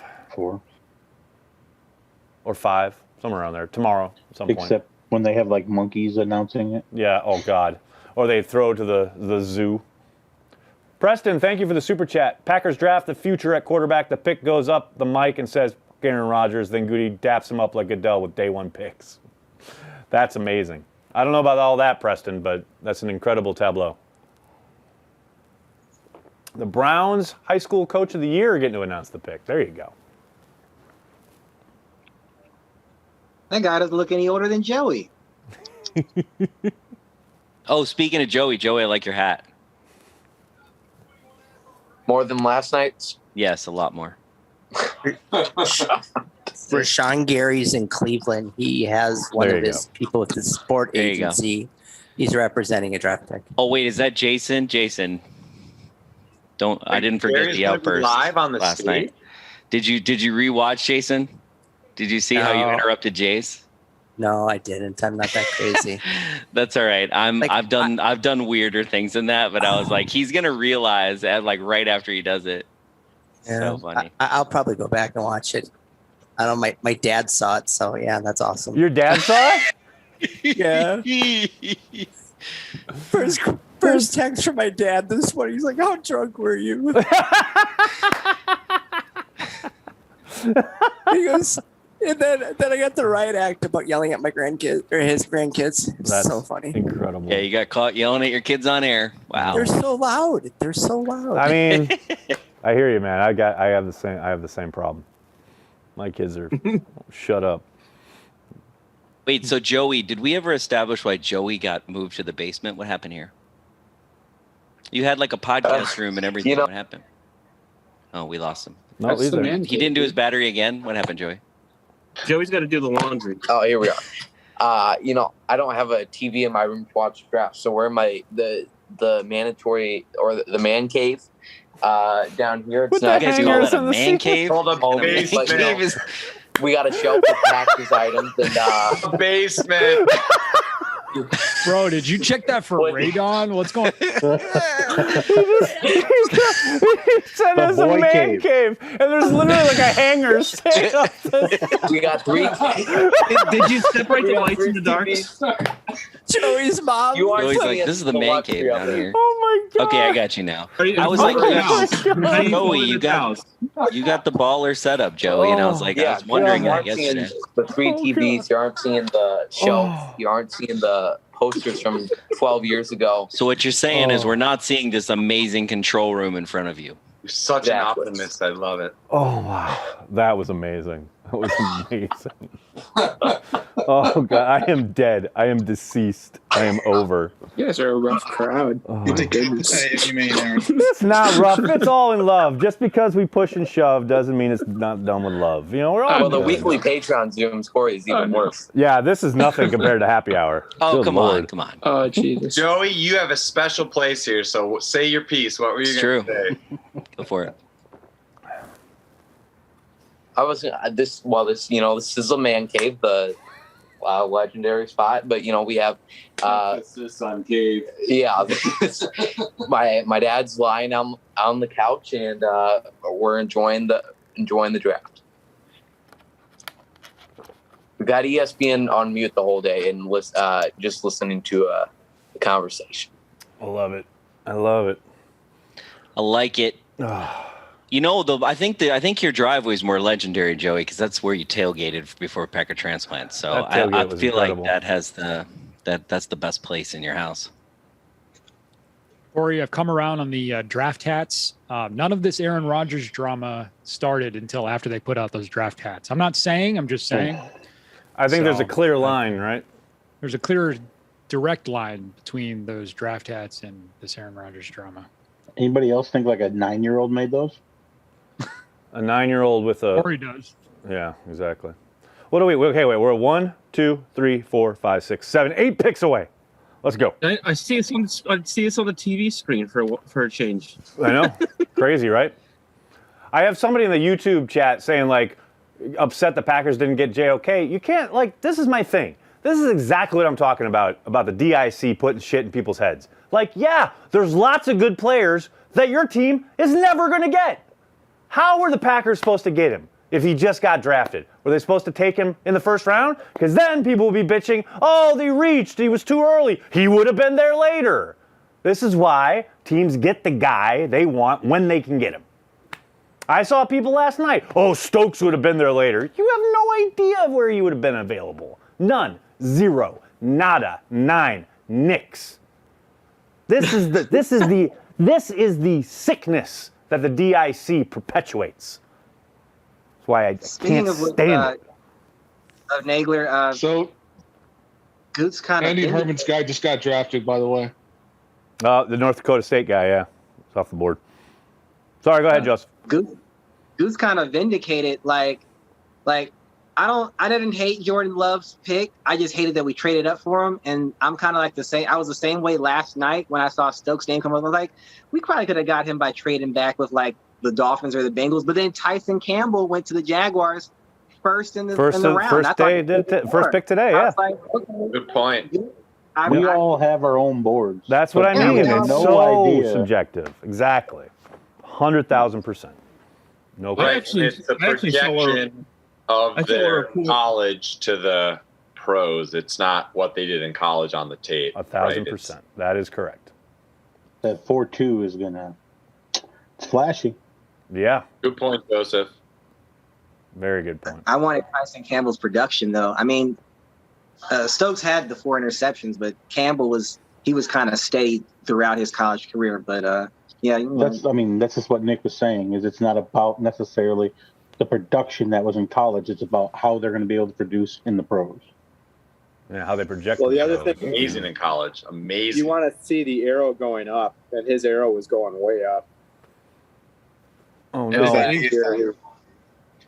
Maybe if, Did my guy just if go? we had Oh no! if we had Eric Stokes in the NFC Championship game, maybe he would have kept up with Scotty Miller on that play before halftime. But You know why? Why? that's just Why? me. Can you? Or Molly, at least Molly, with a heart. Molly, are you there, Molly? Molly, mute Mark for the rest of the night. What was He's that done. about that? He's done. What No, was that I'm about kidding. that? Push I'm him kidding. on, I'm man. kidding. I'm kidding. I'm Or kidding. at least he Molly would just have said Mark has grabbed a good him. accent, though, so you're okay, Mark. Thank There you. you Thank you. I appreciate that. Yeah, he either would have caught up with him, wouldn't have let him run He past, would- or he he at would have least at would least have caught had up with him. or at least he would have grabbed him. Yep. Like Yep. one of the two would have been fine. Either way, both would have been It's acceptable. Absolutely. I agree with Molly. I don't want to ban Mark because I like hearing his voice. I was joking. Even when he's negative, he's one of the few people that can actually be negative as a Packer fan. That I can actually be like, oh yeah, I like the sound of his voice. and I'm Well, like, wait, did he because just he say does it something in a negative? really. I'm not negative. He does. No, you do.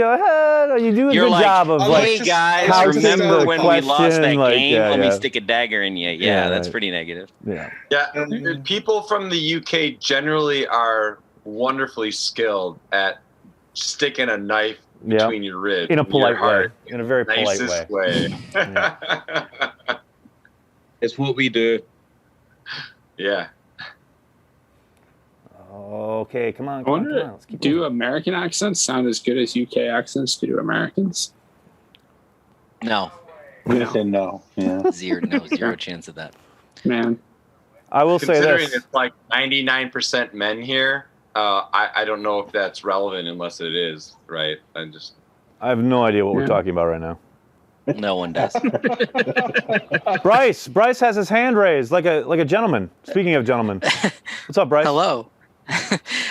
Quick question. I've been seeing some kind of speculation on Spencer Brown. Has anybody heard much about him? He's a offensive lineman out of Northern Iowa, projected kind of third round, but I've heard his stock's been going up a little bit. Andy Herman likes him. That's Andy all I likes know. him, yeah. Yep. I like Okay. him a lot. He's Really, good. really athletic. He's not. It'd be a quintessential him, Packers but- pick. It'd be so unsexy, people would hate it. Well, hey. Second round might be a little bit too high. 'Cause I think he's only played tackle for like a year or two. He used to be a tight end. Yeah. I it's think just he's tapped on projected those way. like 80s to 100. He's but a it's big been boy. climbing. They were trying to give he's him a like comp 6'8". He's huge. He's six. I see it was 6'9", 311. That's it, 6'9". Yeah. See, that doesn't sound like a Packers guy. I don't know. What His do you do comp with is a guy Lane that's Johnson. 6'8"? We don't need any other offensive lineman if he's on the team. Right? Just have him lay sideways. He'll be fine. Play two positions He has at a once. 10.0 RAS score, though. Oh, there you go. It's because his comp is Lane Johnson. They both played tight end, same high school, all that stuff, and they were like, "Hey, you're hyper athletic, and our offensive line sucks. Now you're a tackle." NFL.com has him ranked right after Dylan Radins and Sam Cosmi. Could they draft him and put him on I had the him above DL next Cosme. to Kenny? Brady Christensen still out there? He is? Is that true? Yep. Wow. I mean, I guess that's He'll not probably go to the shocking. third round because of his age. Yeah, And then that's the thing, right. he has short arms for a tackle, so I think a lot of guys view him as a guard only. He's guard on my board. I mean, he has a swing tackle, but not like full-time right tackle. I feel you. Right guard. So You expect someone who's 6'9" to play guard? that's what I'm saying. Like, that feels really unlikely. But What Man. about A. Rodgers, number 3 from Clemson, slot guy? Stiff hips, but lightning in a bottle. he wants to go to the Packers. I know that. He loves the Packers. He mentioned that. He mentioned that at his pro day. He did? You do have a good track record with a guy named Rodgers. Kinda. Yeah. 1, 2, 3, 4. 5 picks away? Come on, let's go. Let's go. Trade up. To be Let's do honest- it. To be honest with you, Rodgers to Rodgers never got old. So Word. Does anybody know about him? Like, I just know he's a slot main guy and he's fast, but I don't know what his. I don't think is. He doesn't sound like a Packers receiver. Everything I've seen about him and the tape I've watched, it's like he's a slot guy, like you're saying, which is typically not the kind of guy the Packers go for. They have a type at wide receiver, and he ain't it. I would love to be surprised, but that's why I didn't do a ton on him, because it was like, it's not their type. They have got a type at wide receiver. And you heard Brian talk about it the other night when he was joking about, I think Bill Huber is the one who asked him about it, the type at wide receiver. And he said, yeah, it's because Ted and Ron, absolutely banged it in our heads that anything below those thresholds was unacceptable. And just don't do it. Randall Cobb is like the one time they kind of strayed from that. So that receiver can move from the X to the Y to the Z, like interchangeably, rather than just being back in the day guy. when they were pure West Coast. That was part of the thinking. But another part is, and Brian talked about that as well, is where they play and the fact that the inclement weather comes down and you're having those home games in November and December. You want bigger guys who can root out in the running game and who can take punishment over the middle. Those linebackers start hitting you on a cold day. You don't want some wiry little kid who's going to get blown up. You want a big man who's going to be able to run over the middle and take the smash, take the slant, take the punishment, and move the sticks. That has been their MO literally since Ron Wolf came into the building in the early 90s, and nothing has changed. And LaFleur wants receivers who can block. Yeah, he does. Yeah, he does. Can you imagine this draft in Green Bay? Oh, my God. That'd be dope.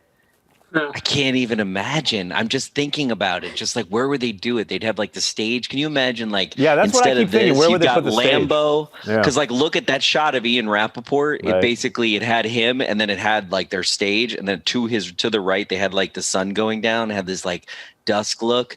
Dude, you have that with Lambeau Field as your backdrop. Yes, please. I'm totally down. Like right now, it's really nice.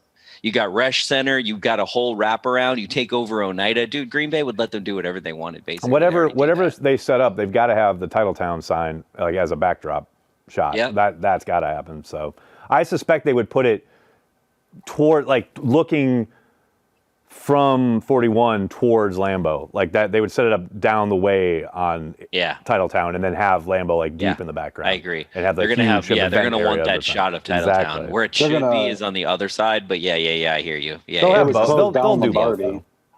Yeah, they will. The economic injection of that. I mean, that just has got to be insane. Yep. It's I mean, massive. It's 20 basically times a game. Yeah, 20 times a game. Yeah. Which is nuts. 20x one game. A season's worth. That's 10 to 20x. The 20x is the economic piece, but then the population piece. But it's like, think about it. It's like all the NFL in one place, and like how many football fans are going to be like, that might be the first time they ever go to Lambeau because that's the only time they can get off is for the draft. And oh my God, who wouldn't want to make that trip of all the drafts you ever go to, right? Yeah, and the NFL isn't going to do it ever again, probably. So. At least not for a long time. But, I mean, hell, by that point, with Titletown built out, it'll be interesting to see how big it can get. I'm down for it. I'm excited. Is it not one of the biggest tragedies that there will not be, more than likely not be a Super Bowl ever at Lambeau? That's never going to happen. In the future. That'll never happen. Such a shame. Such a shame. Not after the debacle in Minneapolis. They'll never have a cold weather Super Bowl. Maybe that, after Goodell. Though, that was never maybe after Goodell. It might happen after Goodell. No, it'll never, ever happen. Ever. It's not big enough, right? There's just you got to play in London first. The hotel rooms alone would be a major. Well, no, 100%. But that's assuming that in 25 years you could have because of global warming, you could have 2 to 4 Fortune 500 companies and easily make Green Bay 2 to 3 times the size and get that going. So that's not the biggest. Corey's the driving force behind that too. No, I'm not saying that, but I'm just saying, in my opinion, that's the hardest thing in the next 10 years. Yeah. But it's not the hardest thing overall. I think the weather's a bigger impact than anything else. The draft, man. Wow. Next maybe 5 years. 1, 2, 3, 4 plus. Come on. Wow. We got a famous Cheesehead TV blogger on right now, Nagler. I don't know if you saw that. Which one? There are so many. One of my favorites. Also a Pack a Day podcast contributor, who I believe is living in Florida right now. I don't know though, but she's a famous. Is that she's Sarah? famous in Is my Sarah world. here? Yeah, I saw her. Tyler said hi, Sarah. I saw her on the Sarah, on the are grid. you here? I'm here. Holy cow, there she is. What's up? Nothing, just waiting for the pick. I know, so. right? About flipping time, waiting with the rest of us. How's Florida? Yeah. Hot, but other than that, good. Oh, so, God, that sounds so tough. I feel bad for you. Yeah. But at least I feel like the draft is moving a lot quicker today than it did last night. So that's something. Yeah. Last night, painful to just wait. And especially when all you can talk about is the Rodgers nonsense. That was Yeah, and that's the thing is, I mean, admittedly, like I usually don't tune in the entire time. Like I'll kind of be in and out. Then closer to when the Packers pick, I'm around in case there's a trade or something like that. But yesterday I felt like I had to be plugged in 100% of the time, the entire night, because so many rumors and trades What if were Rodgers going gets around. shipped And I was around? like, Right, I don't right. know. Yeah, I'm like, it could blow up at literally any time. And I know the 1 second I walk away is when it will happen. So I had to be plugged in the whole time. Love it. Yeah, I was on Love the it. road. I was on the road all day. Did Rodgers retire? We're still trying to work on confirmation on that. We'll let you know. Yeah, it depends on who you ask, honestly. Yeah, I mean, some seriously. people might say yes. Yeah, exactly. Sarah, what do you want him to do today? What's your dream scenario? I don't really know. I'd really like to see some help on the line. Also, you know, if the right receiver is available, sure. But I'm never someone that's like super upset about what they do. I'm kind of just like, hey, I trust the GM and the organization, and I'm not. So refreshing. I knew you were You're so so smart. controversial. I know, right? My goodness. Just carrying the water for the organization. No wonder you fit in at Cheesehead TV. But I don't know. I've never been someone that's super into the draft. Obviously, linebacker would be great.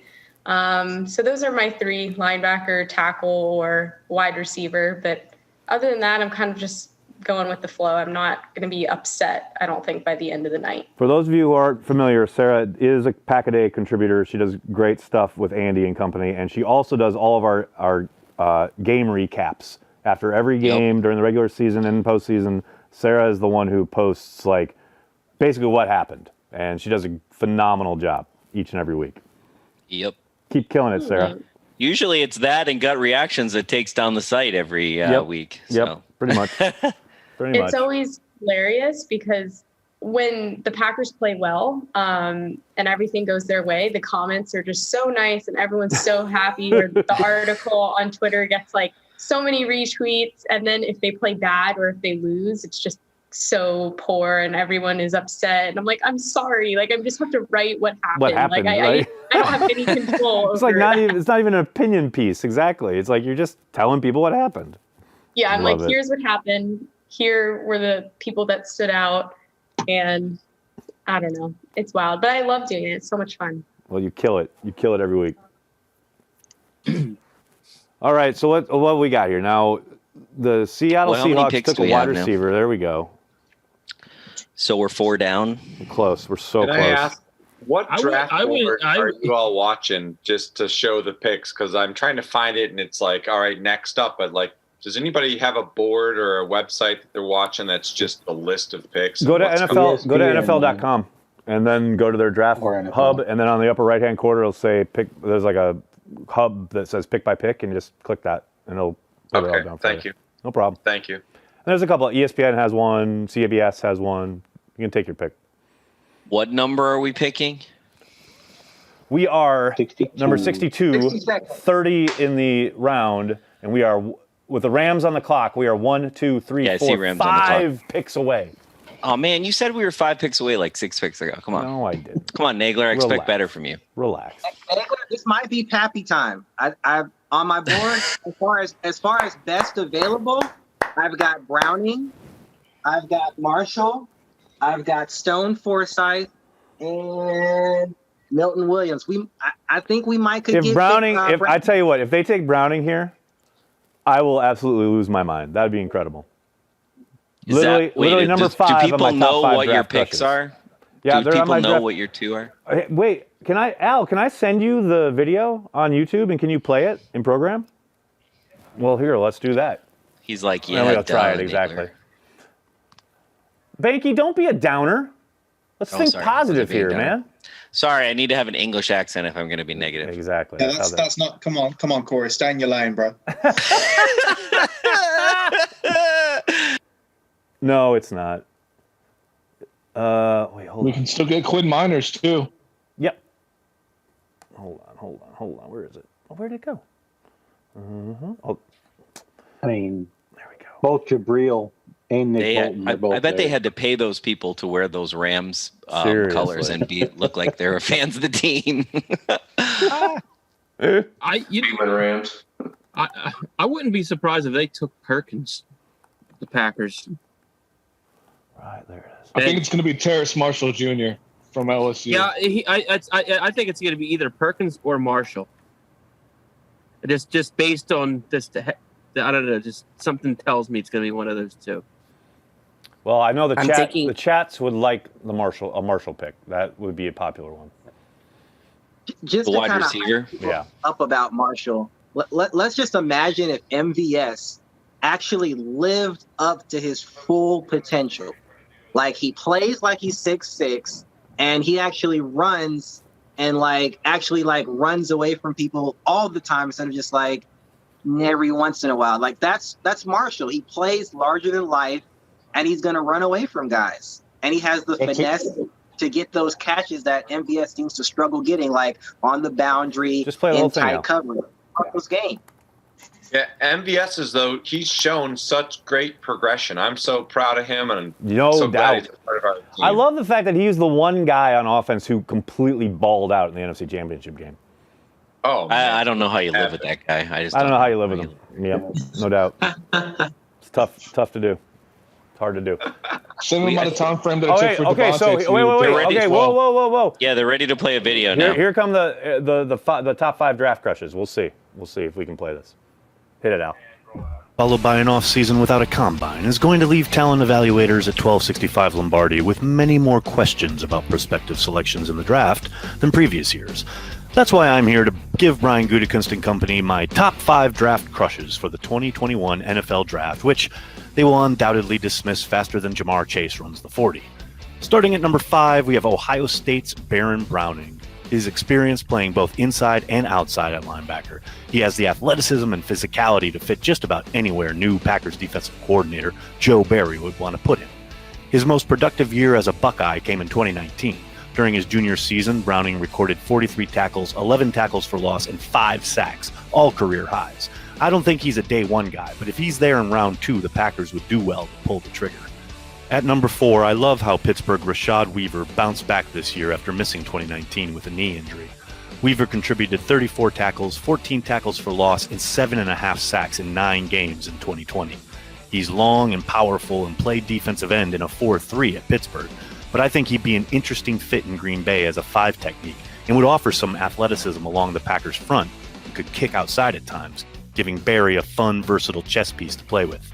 At number 3, how do you replace the 5'10", 192-pound Tyler Ervin with 5'11", 191-pound Kenneth Gainwell out of Memphis? Gainwell opted out of 2020 due to COVID concerns, but in 2019, he had 6 consecutive games where he had over 100 rushing yards, which includes a career-high 209 yards against Louisiana Monroe. He also put up 307 all-purpose yards and 3 touchdowns against Tulane. The guy is a bona fide dual threat who could easily slide into the sprint motion role in Matt LaFleur's offense. And I mean, come on, the guy's name is literally Gainwell. Gain some yards, yo. With my number 2 spot, I'm going with cornerback Asante Samuel Jr. out of Florida State. Yes, I know he's undersized, and I simply do not care because the kid can flat out ball. Design a defense where you can have Samuel Jr. and Jair Alexander flipping between the interior and the perimeter, and I don't care about the size matchups. Just let them loose in the kitchen and let them cook.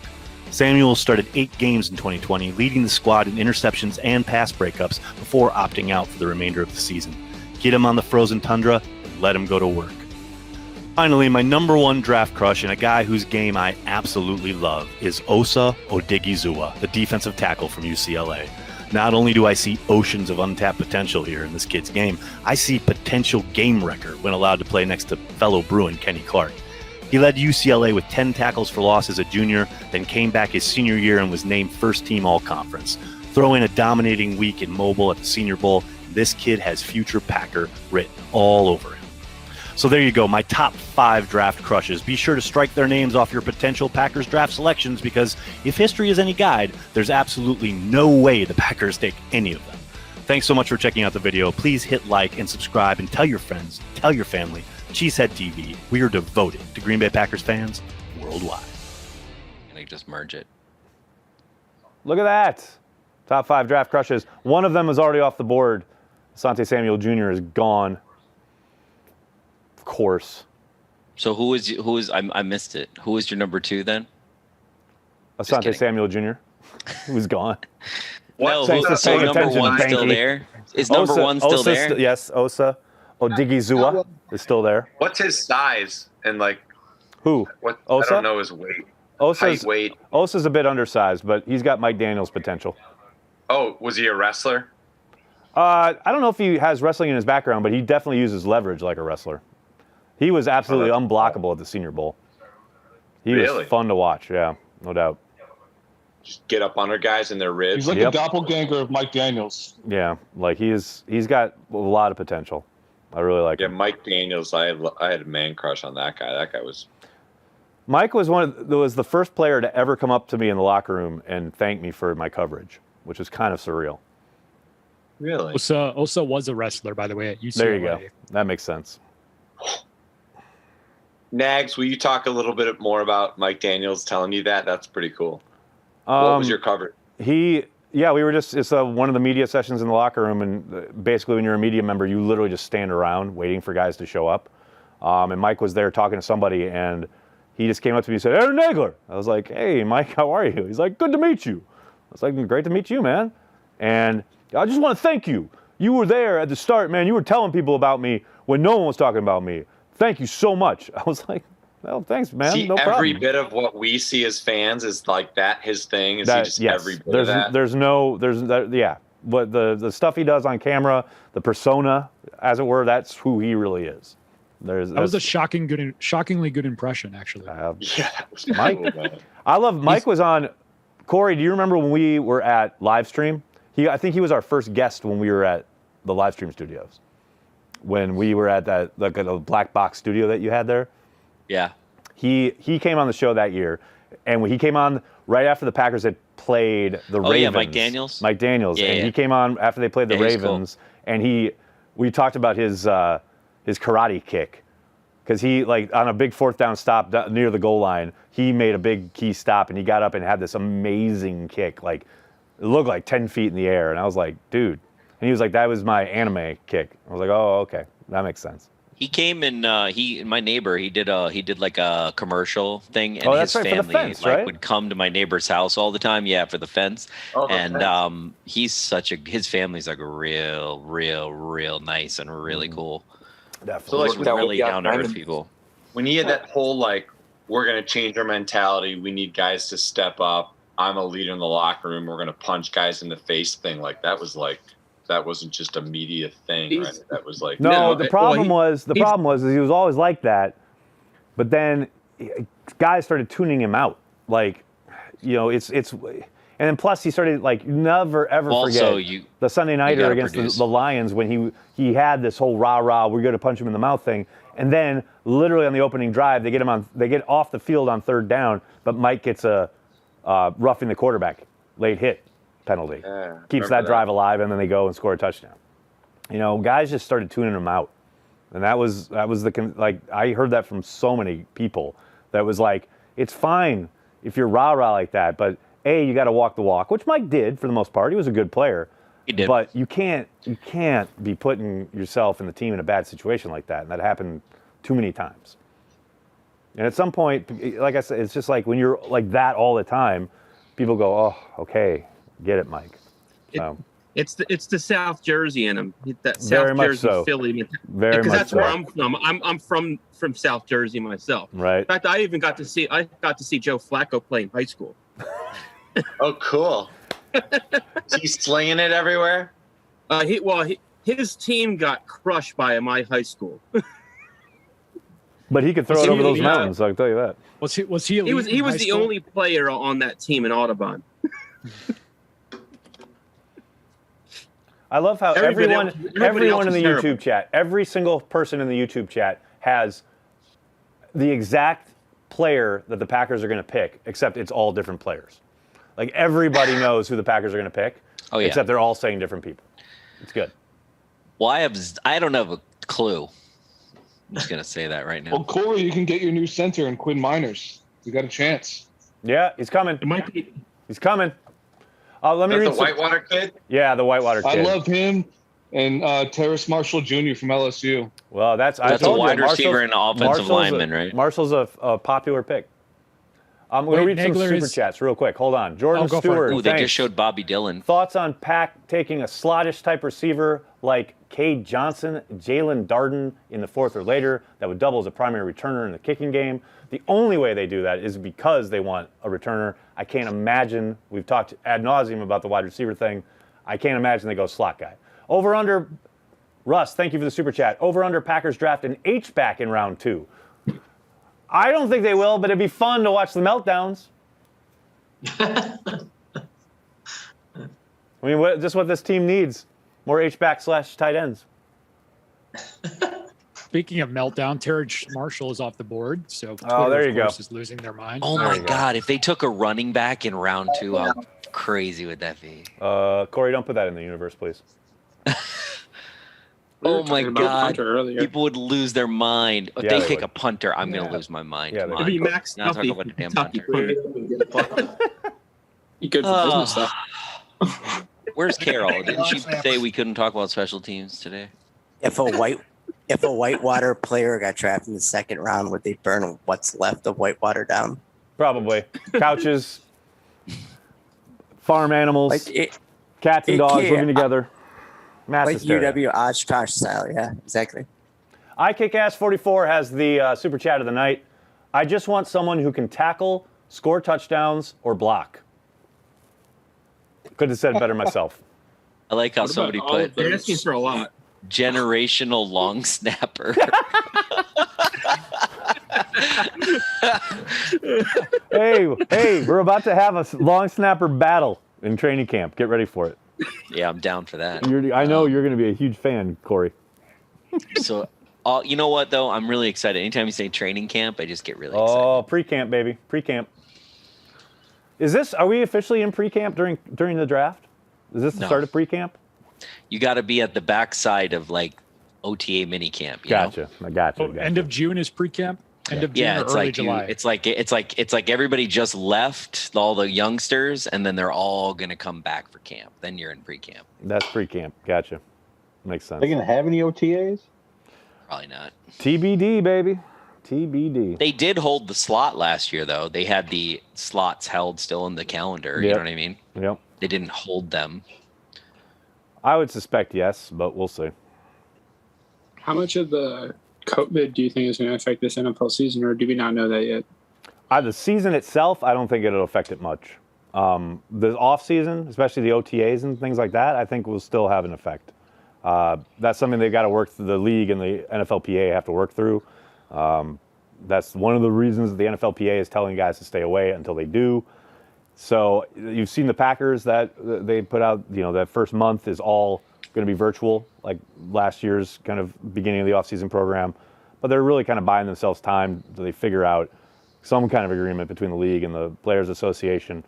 I would suspect, that's why I think maybe the very beginnings of OTAs remain virtual, and then kind of the last week and a half, 10 days, they do some kind of OTA work on the field. They're allowed to do some stuff on the field into a mini camp, and then they'll have their summer break and then come back for a full training camp. That would be that's total guesswork on my part.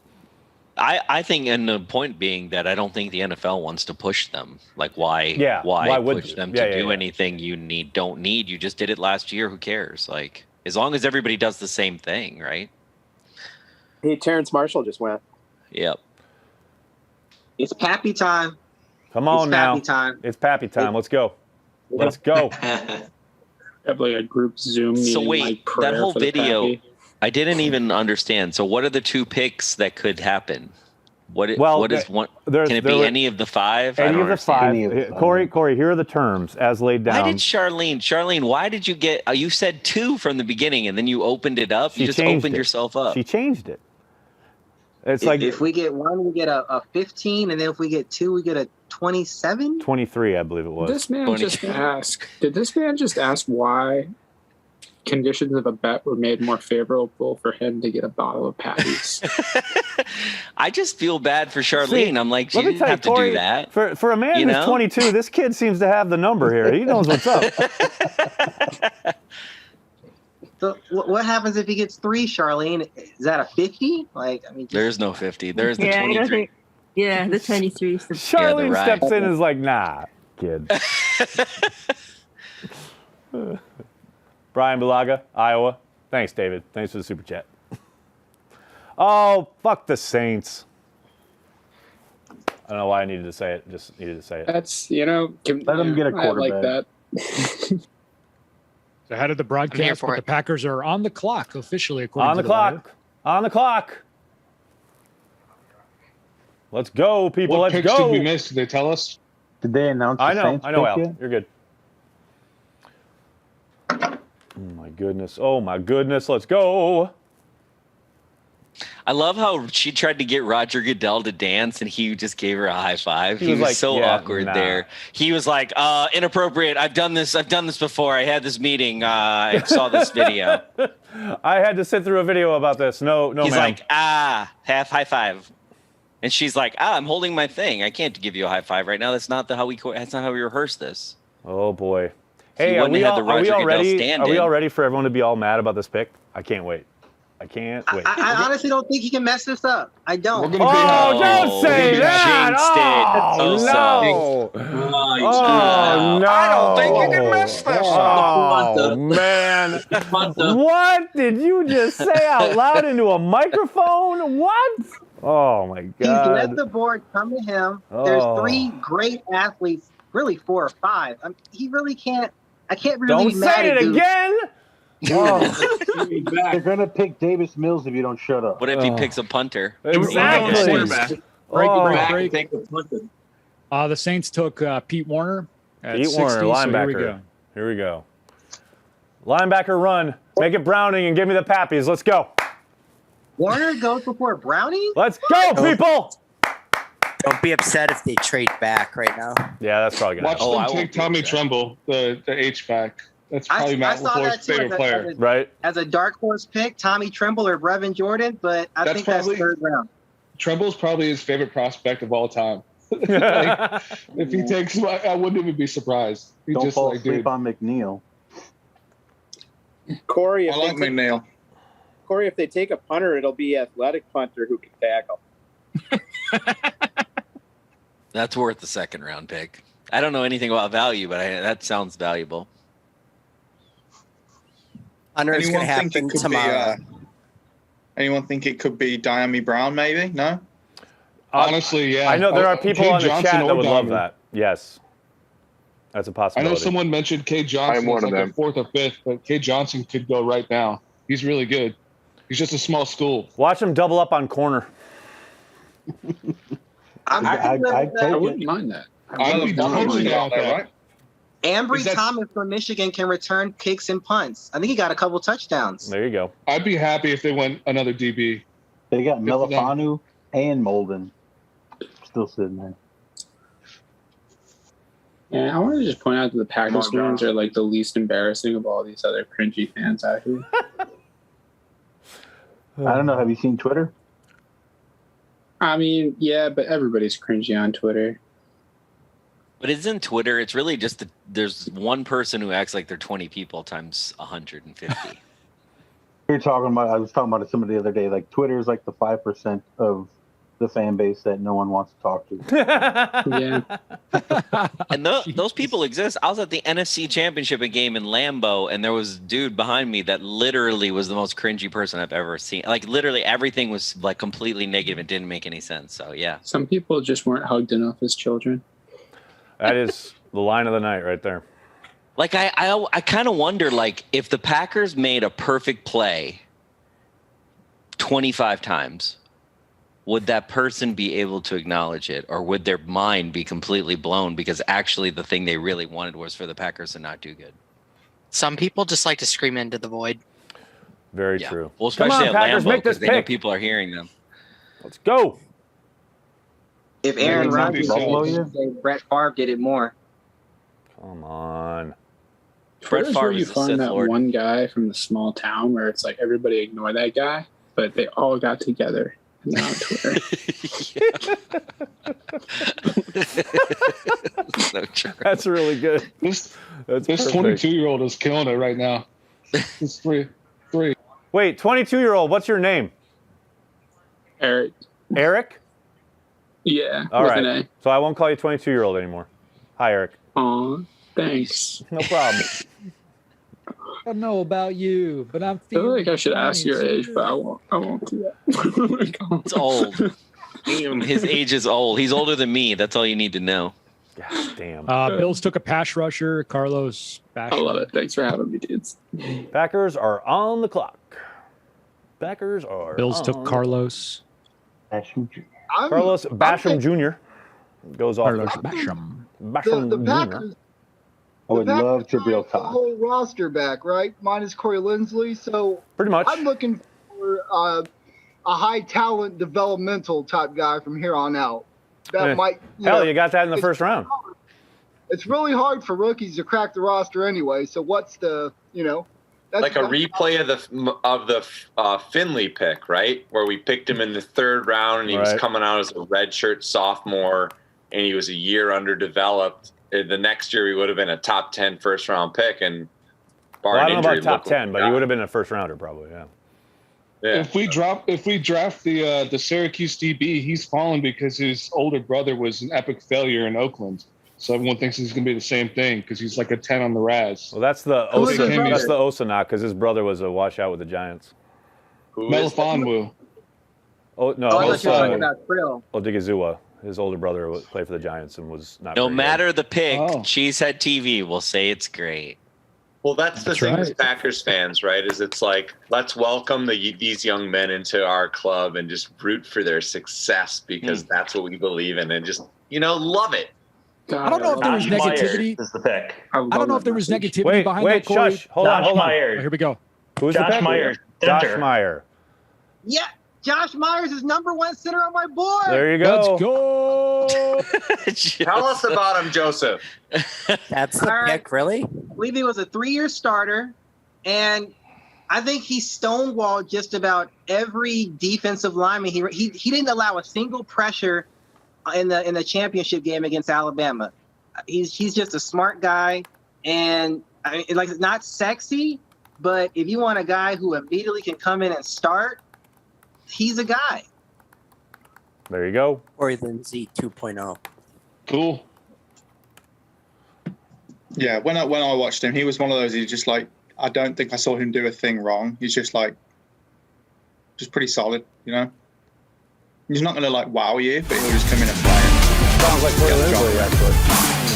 Yeah. Remember Corey's Isn't it rookie same- year? Like you were same like, university, no? nothing's too big for him, and he just comes in and plays in Seattle, the defending Super Bowl So- champions. I don't understand the why. So why don't the Packers have a fully vaccinated draft room? The Cowboys do. It's so weird. It's so bizarre to see that logo where you're like fully vaccinated draft room. Right, right.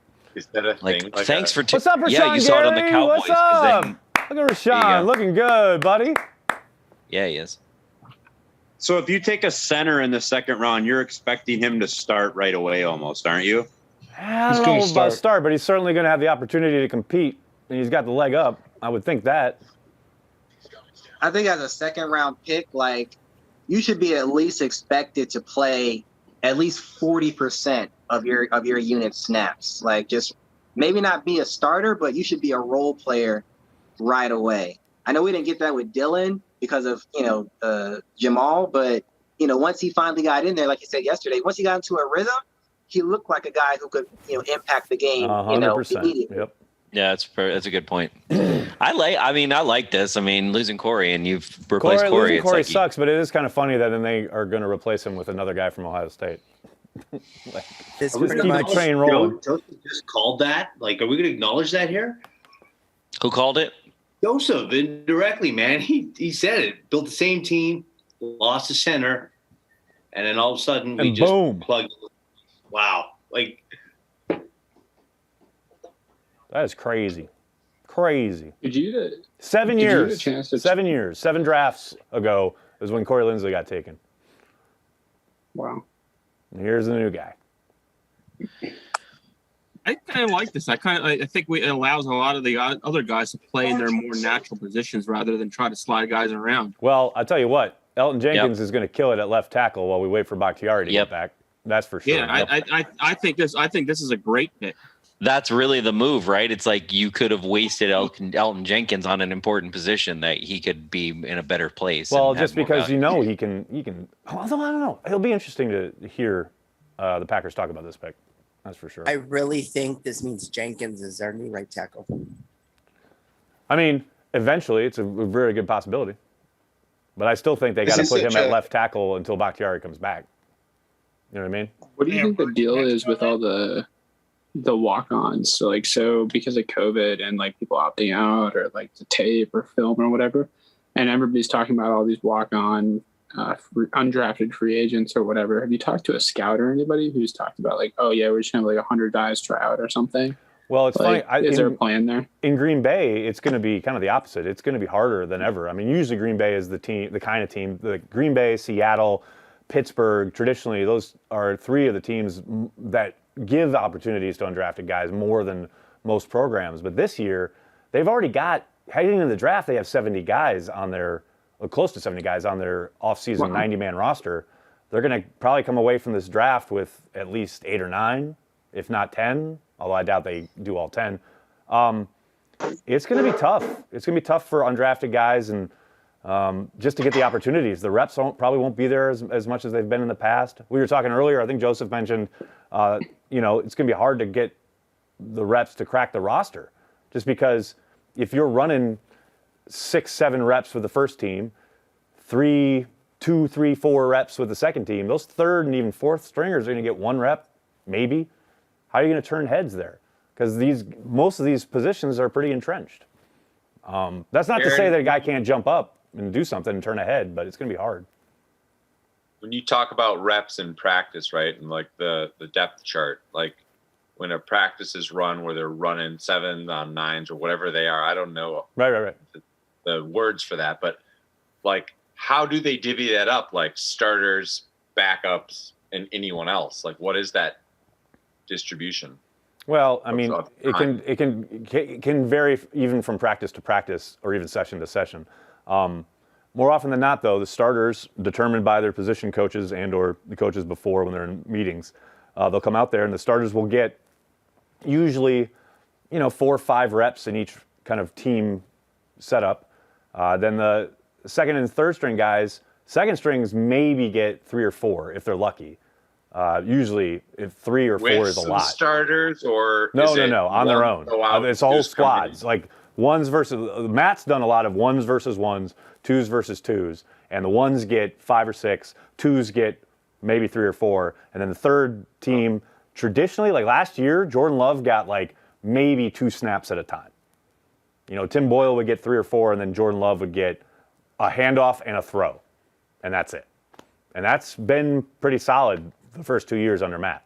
So that's what I mean. Like if you're an undrafted guy, you're essentially going to be running probably with those 3s, and you're not going to have a lot of opportunities to turn heads. It's going to be really hard this year. I think Robert Tonyan's a prime example of how to move up in the depth chart. No doubt. Well, sorry, hold on a second. Oh, there we go. Okay. Yeah. Okay, I'm drinking a beer right now. It's called Dead Reckoning Sour Wheat Ale. pineapple, lemon, maple syrup, vanilla turbinado sugar, and Vietnamese cinnamon. That's crazy. All right, VJ, thanks for the super chat. I couldn't disagree with this more. I hate this pick, Myers. It's an indictment on Patrick and Hansen. Wasted pick. Hansen was a day 3 guy. Like, they threw stuff against the wall on day 3 times along the interior. You got Runyon out of it, who looks like a player. We don't know on Stepanak yet. And Hansen definitely looked overwhelmed last year. Didn't look like he belonged. But it was a day 3 throwaway pick. So what? You're upset they got a good player because of some pick that was basically a throwaway last year? Come on, man. Be happy. It looks like you've got a good player. Good players make your team good. This is a good thing. And at the end of the day, none of us know.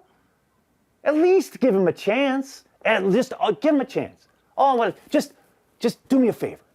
I'm crazy. I got this crazy idea. Give him a chance before you hate the pick. I don't have any patience for this chance nonsense you speak of, Nagler. Fair point. Nobody has time for that. Nobody has time for patience, and you know. I hear you. I want results now. And I don't. The real like question him. is, how does it make Aaron Rodgers feel? Everybody wants to know on Twitter. How does it make him feel? So true. Ugh. Hey, Nags. Yeah. Nags. Daniel Jeremiah literally, right? I paused this to listen to it. His comp was Elton Jenkins and said, while Bakhtiari heals up, you can plug and play him as a starter day 1 at left guard, center, or right guard, depending on where they want to put Jenkins. So tell that dude to quit whining. Geez, that sounds like a good pick to me. I mean, nobody knows. Nobody knows. Just give it a chance. Just give it a chance. That sounds like a damn good pick. I mean, here's the thing. Corey Linsley went to Ohio State. That's why you come here, ladies and gentlemen. That's the incisive analysis that Corey Banke provides that you cannot get anywhere else. Isn't that Vietnamese cinnamon thing? Yeah. Yeah. Okay. It's the best cinnamon. It's so weird because it like tastes really good on the front. You're just like, ooh, lemon and citrus. And then all of a sudden you're like, wow, I'm in like crazy like South Asian Christmas in a good way. What's that beer? I'm actually interested in what they call it because I wrote down the purple telescope or whatever. Ooh, purple telescope. If I had more of those right now, I'd be drinking one. What's that? This one is Weldworks Brewing Company. It's called Dead Reckoning. Sour Weldworks Brewing Company, Dead Reckoning. All right, I got you. It's out of I'm in Rhode Island, Colorado. There's a brewery here. There are 2 breweries I'd recommend. So there's one called Revival Brewing Company. Yep. And they're Revival's good. I'm one of the very first investors in them, I must say. Nice. And then this one is Line Cider, who's That looks founded good. by Dan. Who is the old Patriots offensive line? Dan something. Connolly? He lived. I think like in the aughts. I'll come back with his name, but anyway, this is a Pilsner, and it's called the New Normal. Oh, nice can. Hey, Eric, this is a brewery out of Wisconsin. They're called New Glarus. They make something called Spotted Cow. You should check that out. It's really good. Yes. Yeah. They kind of don't suck. You know what the best part about New Glarus is that they have a fruit cave, and they actually ferment Wisconsin-made like grown fruit in a cave, and then they do it like old school style, but it's fruit beer. It's not like cider, so it's pretty old. Yeah. It's pretty like it's kind of like lambic, I think, is how they do it. It's pretty cool. I have a New Glarus story. I must say, being from Wisconsin, this was in the late 90s, early aughts. I was down in where are they again? I forget. What's the town called? It's not Monroe, is it? Right. In New Glarus. In New Glarus, right. So I was Glarus. down there and I came up on the original brewery, which was the barn that had the upper levels. And I was down there I used to work for a pharmaceutical company. And I met the original Moon Man cat. And I met the owner and he showed me the top of the stills, those cool, copper things, and opened it up. And he's like, we're building the sustainable brewery. And I remember thinking, I have no idea what that means. Wait, Big Probably because they Cheese. don't Wait, want well, the hold on. Big business. Cheese, thanks for the super chat. Just for the record, I love the pick. Go Pack Go. Thank you, Big Cheese. And then Jordan Stewart, thank you for the super chat. Thoughts on the Packers not doing enough for Jordan Love? No playmakers in round 2? This is rough. Not sure I can get through tonight. The troll is strong with Jordan. Thanks for the super chat, buddy. It wasn't a receiver, though. Not a receiver for Jordan Love. I don't know what they're doing. Obviously throwing it in his face. I didn't see a receiver with a second-round grade left on the board, honestly. I think the Packers did the right thing. They didn't jump, and they found the value where they could. I'm pretty sure they're kidding. That's my hunch. So wait, Tyler, you were saying that person wasn't negative on the chat earlier before we picked? Oh, I didn't know if that person was trying to be negative. What was the comments again? Oh, I don't remember, but you were talking about okay, but anyway, I felt like we interrupted you. No. It was the pick was more important. I was just saying it's just. I just assume everybody's being negative because I take it like that. Like I think most people do nowadays, right? It's like everybody takes my tone like I'm yelling at them on Twitter. Well, like today, I said it's the Green Bay Packers, not the Green Bay Rodgers, which, by the way, was the definition of a troll tweet. Literal Larry on Twitter. You know what I mean? Like I was being the most facetious, hilarious. People lost their gosh damn minds. It was hilarious. They literally lost it over me stating a fact. If you look at the side of Lambeau Field, it says Green Bay Packers. It doesn't say Green Bay Rodgers. Okay, I get there's a lot of tension right now. That's why I sent the tweet out. It's called actually it says Miller Lite Gate. Exactly. Exactly. It's called sweet engagement. It's called get the numbers up, kids. Engagement. Work on it. It does say Packers Pro Shop though. Yeah, it does say Green Bay Packers on that building. It does say it. But you're right. A lot of people take things very. Hey, Corey, can you drive the ship for a little bit? I'm going to go hop on this Zoom call with the Packers scout about this pick. Oh dear. I'll be right back. All right. Oh, the Bucs just took Tom Brady's replacement. I wonder if he's going to demand a trade. Who'd they take? Trask, funny. Florida quarterback. Kyle Trask. I wanted us to take Trask until they got Love. I was like, that lock that up for the third round like this year, and oh well. I actually saw something that Ian Rappaport put out that apparently Love has looked really good in practice, and nobody's picked that up. No, I haven't heard that mentioned other than that one tweet I saw from Rappaport. I don't know if anybody heard anything on that. I haven't heard anything other than that. What is it? He threw one slant or an out, and then he handed the ball off. That's the only thing I've ever heard about it. If Rappaport said something, it's usually pretty true. Like apparently the Packers are impressed from stuff that they've seen in practice. The exact wording from Ian Rappaport was that the Packers like what they have in Love should something happen to Aaron Rodgers.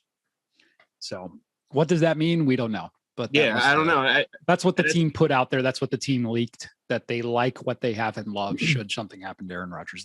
What would Jordan Love be worth in draft capital, like at this point?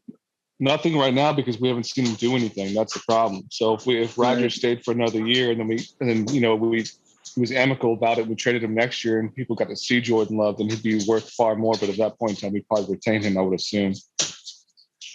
You think he becomes like a Josh Rosen? Like, man, that would be weird. No, right now I'm amped for him. I mean, you got to remember, we took him because he was a gunslinger. I mean, he had the same amount of tape as the second overall pick this year. I mean, Jordan Love can be good, especially if he gets coached up. His arm is ridiculous. And that's exactly where Matt LaFleur comes in, because look at what he's done with quarterbacks throughout his career. So you brought that up earlier, and I wanted to comment on that. Like, you think Rodgers was hurt the 1 year. His first year in the system, people were like, oh, it was okay. No, it's a quarterback who did 15 years in one system. Now he's being told to dial it down a little bit and focus on what the system does, which is a run-first offense. And look at the other quarterbacks. Matt Ryan, first year in the system, mediocre, second year MVP. Rodgers, first year in the system, second year MVP. Kirk Cousins was up for the MVP, or was it Jared Goff? Same thing. Year 2, the system makes them great. Year 3, he'd be even better. So with Jordan Love, it's not like obviously, dude, I don't want Rodgers to go. That would be the worst thing ever. Neither do I. But like, give me a break. Rodgers was fine. It was year 1 in the system, and he's been doing something else for 15 years, and he's been doing his own plays. And now, he learned the system with Rodgers or with LaFleur, and then MVP, just like Matt Ryan, except he's 10 times better than Matt Ryan, and his numbers showed it.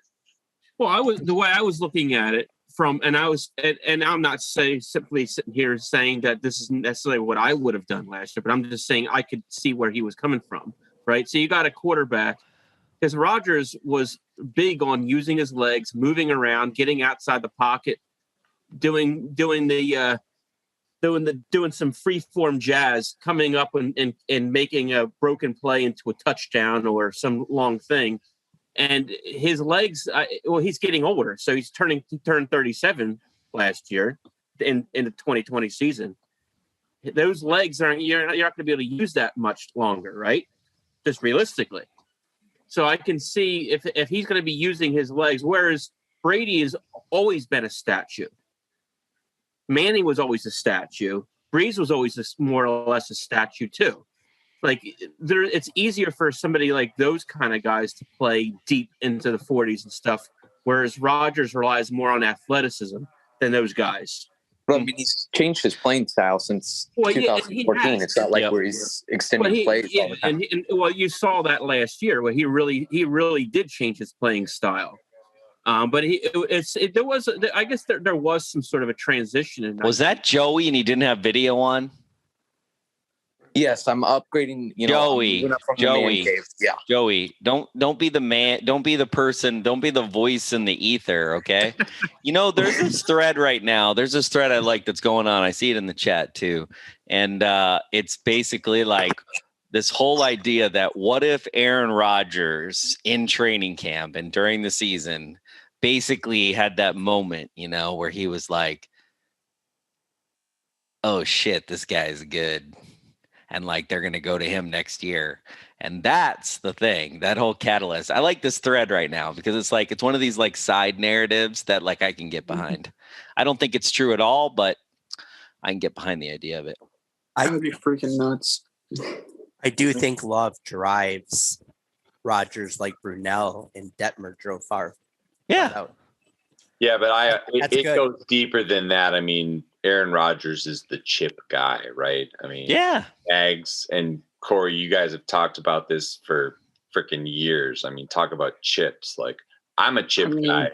I'm a guy who like I will use stuff as motivation, and this guy is like at the pinnacle of the greatest sporting industry in our country ever. I mean, talk about he's a chip guy.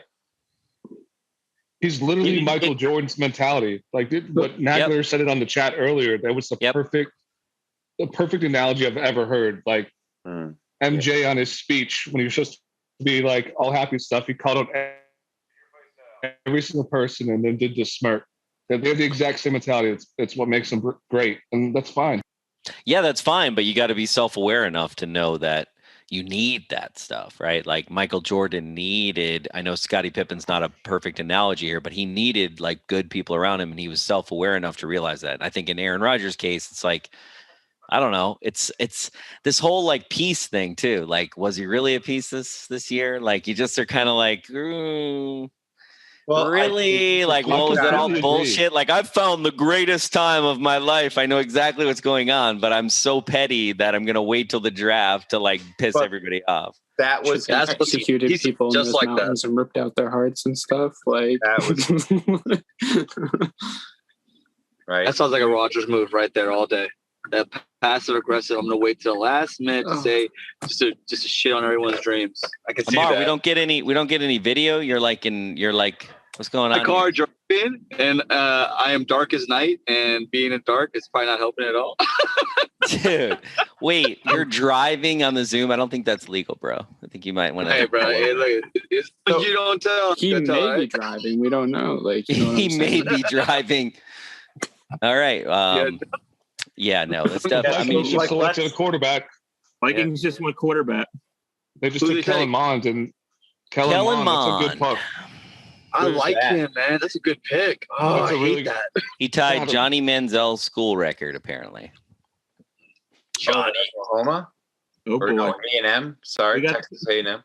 Jeez, that's a heck of a scramble. And look what happened to Manziel. Texas Tech. Yeah. Was he A&M? End up in the Canadian Football League too?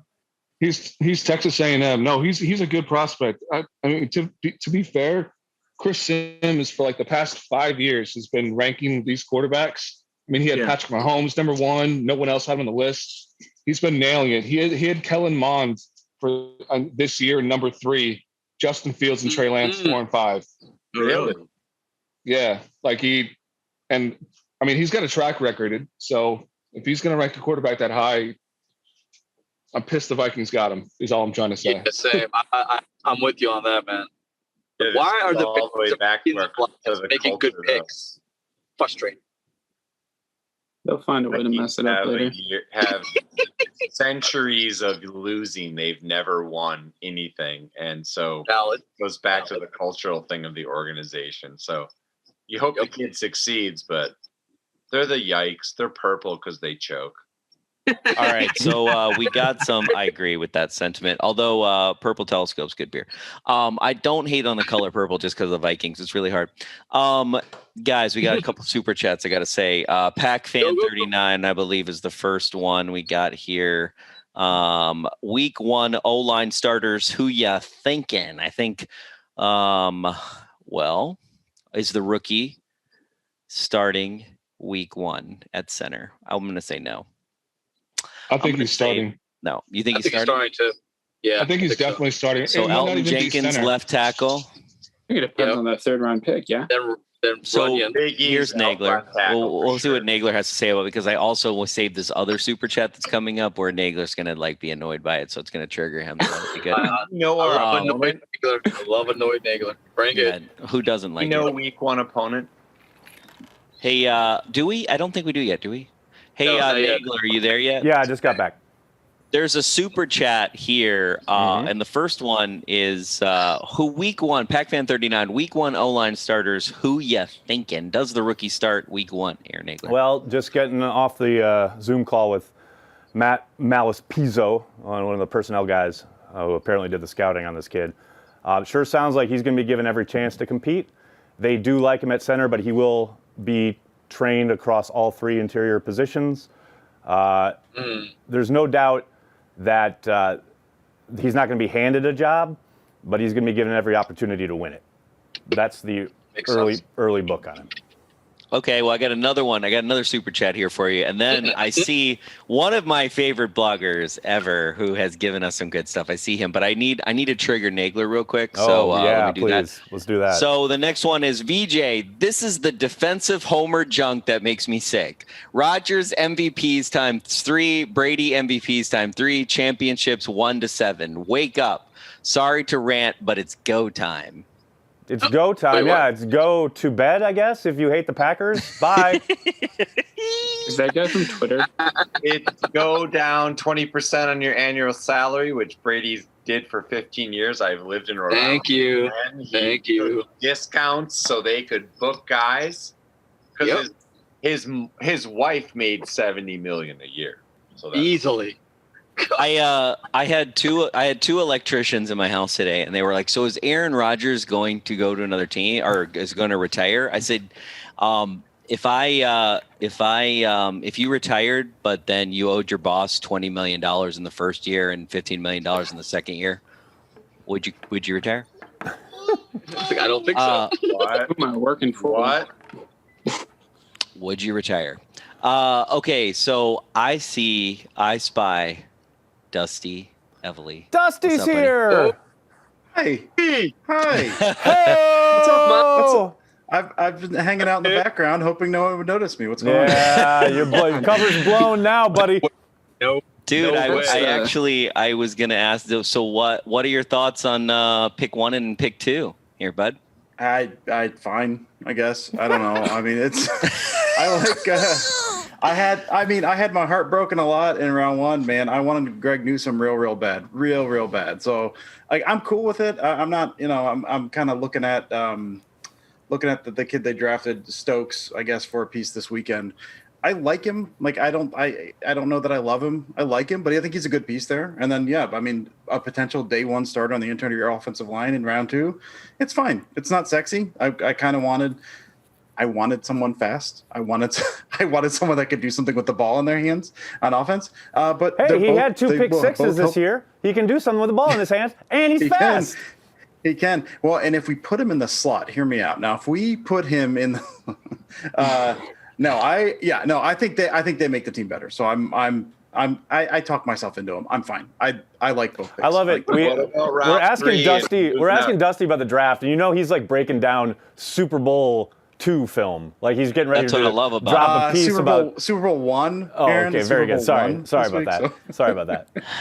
I just love it. Like a couple weeks ago, like I don't remember what drama was happening, but there was some drama because there's always some drama going on. And then all of a sudden in my feed drops with a piece like breaking down some play the power from sweep. It was the power sweep. The sweep thing was awesome, but there was another one where he was breaking down the Super Bowl play from Super Bowl 31. And I was just like, I love this. Like he's always like hot to like break down plays from 30 years ago. I love it. I love it so much. It's my favorite. You I know, don't have and to get it's so caught up great. in anything of the It's recent so garbage, great. man. I love it. I love it. I love it. Man, I wasn't even thought of 30 years ago. This is true, Eric. No, I don't. Can we get this kid out of here? Can we get this? Hey, Dusty, do you have any ideas of potential third rounders where we might move up? I mean, we've got a lot of picks, and we don't have a lot of cap space. Can we move up and grab one, maybe 2 folks in this round and the fourth that you think could do it? If there's one thing I've learned, it's that the things that I'm interested in, the things that I want them to do, are things that they will not do. So. Gigantic grain of salt. I am in love with, and I think third might even be too early. I'm in love with Gainwell out of Memphis. Yeah. Just the skill set he has, the fact like what he could do out of the backfield, out of the slot in the return game, like just a shifty kid. Like I think fits. They need someone in that Irvin role, and he's a better version of what Irvin could bring. That's correct, sir. I would love Gainwell. So he's the guy that's going to break. He's going to go 3 spots before the Packers pick and break my heart again, because that's the way this stuff goes. Why you got to come up here with these truth bombs, Dusty? I'm not ready for all this. God damn it. He has the name of a player, Gainwell. His name is literally Gainwell. You got to take this kid. Got to have him. I like it. Got it. He does ankles, man. He's amazing. I love him. Anthony Munoz just almost tackled this woman off the stage, by the way. Dude, he looks like he could still play. Good Lord. Can you tell us about him, Dusty? Give us like a minute synopsis of like what's his thing, like his height, like his RAS, and then his playing ability. I think and I have to look at it, but I don't think his RAS is that great, but I think it's more of a size thing. Like he's a tiny little man, like not super tiny. Like I think he's bigger than Rondale Moore, I believe. But he's basically a like what you would think of as like a third down, kind of like a scat back guy. But you can but he was, I think he, if I'm not mistaken, receiver in high school. I think even maybe came into college as a receiver. So really good hands, so that you could use him in the backfield. Put him out, kind of like not as good as Jones, obviously, but he's got like that really good. The thing that the Packers are missing that I really kind of hate is that short area quickness, and he can kill you with that short area quickness, either on the jet stuff or anything close to the line. It's a guy you can manufacture touches for. Like again, like he's not. Think like what Rondale Moore could do. Like Gainwell's like kind of a lesser version of that. I think you can get a lot of that same production out of him. So I'm. Big fan of him. I didn't watch a ton of draft stuff. I never watched a ton of draft stuff, but I got on him early and just absolutely fell in love. So, yes, sir. I thought I read that he kept Antonio Gibson out wide a lot because they still wanted to get the ball to his hands too. Yeah, I believe that's true. Yeah. Gibson's really good, so that's awesome. I want to do some super chats real quick. There's something for Nagler. Yo. Wausau Aaron. What's up, Wausau? What's up, Wausau? Hey, Nags, if Rodgers offers to call you and clear the air about everything going on right now, if you get Olive a dog, would you do it? Absolutely. If he did it on this year program on Cheesehead TV, I would get Olive a dog. Yes. Oh, crap. We just turned your daughter into a Aaron Rodgers engine. Matt, 30 million plus internet and penalties. Sorry, I said 40 million. Okay, let me just tell you this right now. If I told you, if you retired, you personally, you could retire, but you owe me $1 million. Would you do it? No, come on, be real here. 20 million, 30 million, what does it matter? It's millions. Devin Summers, enjoying the draft and loving the pick so far. I hope we can eventually get Kenny Clark some elite talent next to him so he can feast like he wants to. Osa, next round, it's coming. And that's going to be Pappy's. That's going to be Pappy's on the board. That's what I'm talking about. Let's go. Thank you, Devin. And William S., not on Twitter ever. Smart. Just wanted to thank Cheesehead TV. Pack alumni yesterday were great. Appreciate what you do. Go Pack Go. Thank you, William. Well, thanks for tuning in. Thank you. Very nice of you to say. That's all I got. Dusty, I've got some 1940s footage that I think you'd like to watch. Dude, give it to me. Just I mean, find a way to get it to me, and I'll take it. I have it here. You have to watch it here on the NAS. There's like a special internal NAS that has Packer games. It just has so far I have 240 Packer games. Okay, my wife's working tomorrow, but can I be there Sunday? We were watching them. I was with we had a really fun time. Me and Wes Hodkiewicz, and I had it playing, and we were just watching I think it was a 46 game, and it's just the highlights. It's so much fun to watch. It's crazy. You think it's stupid. At first I was like, oh, this is dumb. I won't want to watch an old game. But every time I put old games on, it just makes me feel good. What time? When you first got basically the system hooked up, so great. Corey was playing old 80s games. And it was crazy watching. We were watching Sterling Sharp and shit, in the and you're 80s, what's going to happen? And then you'll look it up on NFL.com. We would get totally into it. All of a sudden, we get lost we were watching a real game, even though those games happened 20 years or 30 years ago. That was so much fun. That was good shit. Yeah, anything past a certain point, it's hard to find on. I've been scouring as much as I can to find some anything back further than even Super Bowl I, Super Bowl II stuff enough. Yeah. So for the sweep stuff, I think I went back far as 57, but that stuff it's hard to find anyway. So yeah. Most of the stuff I got was from old tapers.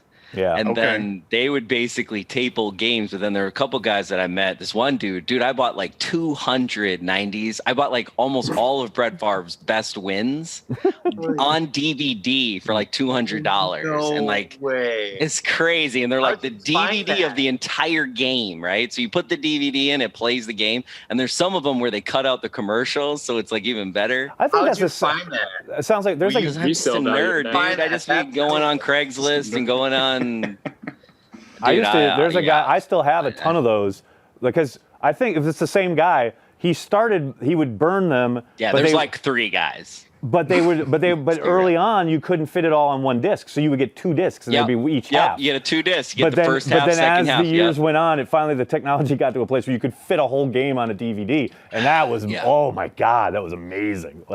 I don't even have to get up at halftime. I got some 8mm too. That's fun to. It's fun yeah. It's fun to put 8mm in a 16mm projector and be in the basement and watch football. There's something really nerdy and cool about that. I've got some PTO I need to take. I got about 2 weeks I need to burn that I don't know what I'm going to do with it. So I'm gonna stop up there and I just won't leave for a couple weeks. Hey Dusty, can I ask you, looking back on the old fundamental plays, right? The double pulling guards to the right, the Thing of Beauty tweet that you put out 3 months ago, and it was just I couldn't stop watching it. It's gorgeous. What do you see in the current setup with this, the current sort of nature of offense in the NFL with LaFleur and what they're doing that goes and harkens back to those fundamentals? The blocking is different, obviously, because it's more of a zone thing, and the power, but the duo is what was it, power without pulling, and so you don't get a whole lot of that pulling stuff. Although the Shanahan worked some of the stuff on the Niners stuff. I do think, kind of where it's at now, it's more of a mesh of a lot of that stuff. We're now getting to a point, I think, I think it's going to be really interesting over the next couple of years. I think with the too high stuff coming in vogue a little bit more, we are going to see more. You're going to force these teams to run. So I think the running game. What's too high stuff? Just sorry. Too high safety. Yeah, too high safety. I'm an amateur. I want simple. Bring it thank down you. For me.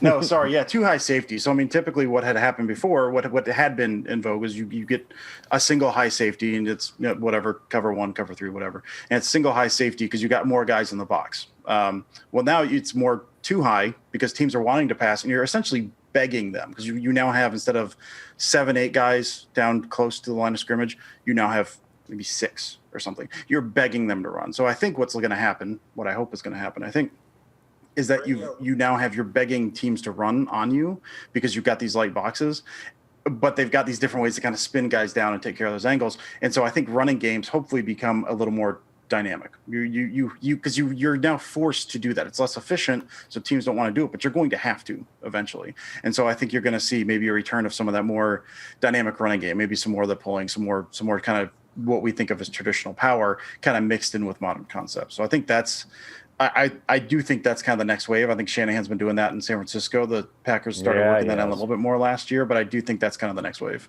Is it always this guy tackles and outside tackles? Is that never going to leave the concept? Wait, what's that? Will there always be the within the tackles and the outside the tackles, and that's never going to be removed from the scheming of the offensive plays?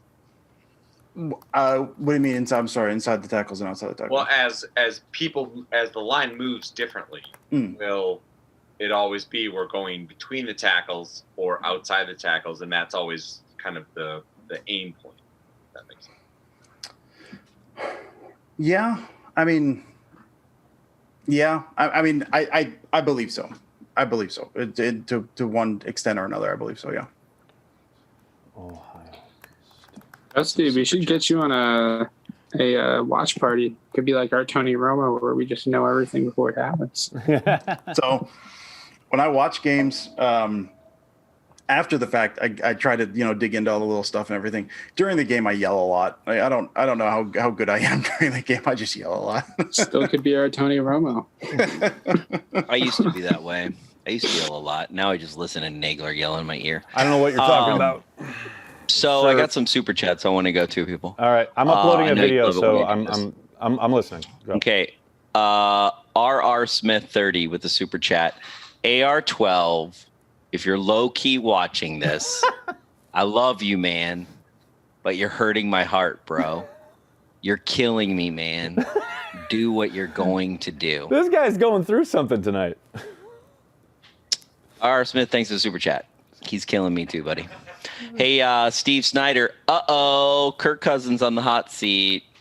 And also, there was one I really liked. Hey, Aaron, guys, you reading this okay? Thanks for doing these. Aaron, how do you live with Banky?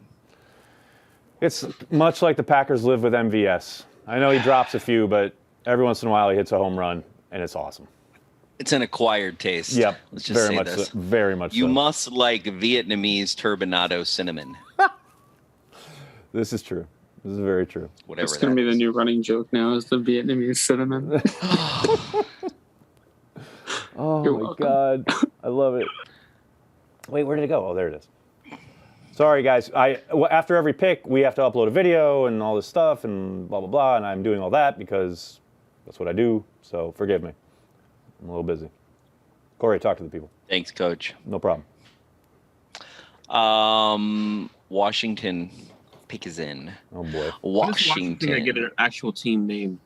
It sucks that Milton Williams is off. I hope they never do. I hope their football He's a really team good forever. prospect. That'd be great. Yeah, I saw a meme the other day where it was like, you guys can't even be mad about your team. My team doesn't even have a name anymore. Looks like they're taking Osa. No! 3 defensive tackles off the board. Psych, just kidding. Banky, I'm going to kill I was you. going to say back-to-back. Those are That was so great picks mean. for us. That was so mean. Well, somebody said it in this YouTube chat, so I just thought, Somebody said in the YouTube chat? Somebody said Aaron Rodgers was traded to the Bears in the YouTube chat. Come on, Banky. Was he traded to the Bears?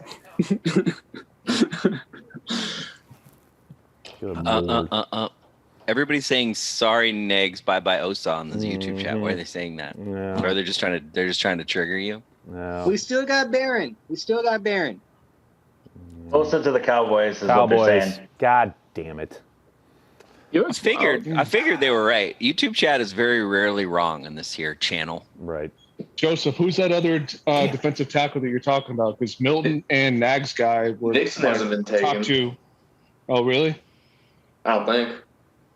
If we're talking defensive line, defensive Rashad line, Weaver, or I think it's Ade Ogundeji from Notre Dame and Jay Tufele from USC.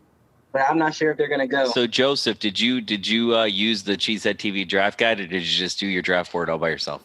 I actually forgot to purchase it, but yeah, this is like months of research. I started off with a big board of 142 guys, and of course the Packers, the first pick, they didn't get anybody on my board, but like I said, Myers was number one on my board for center. So I mean, I feel like I'm kind of doing all right.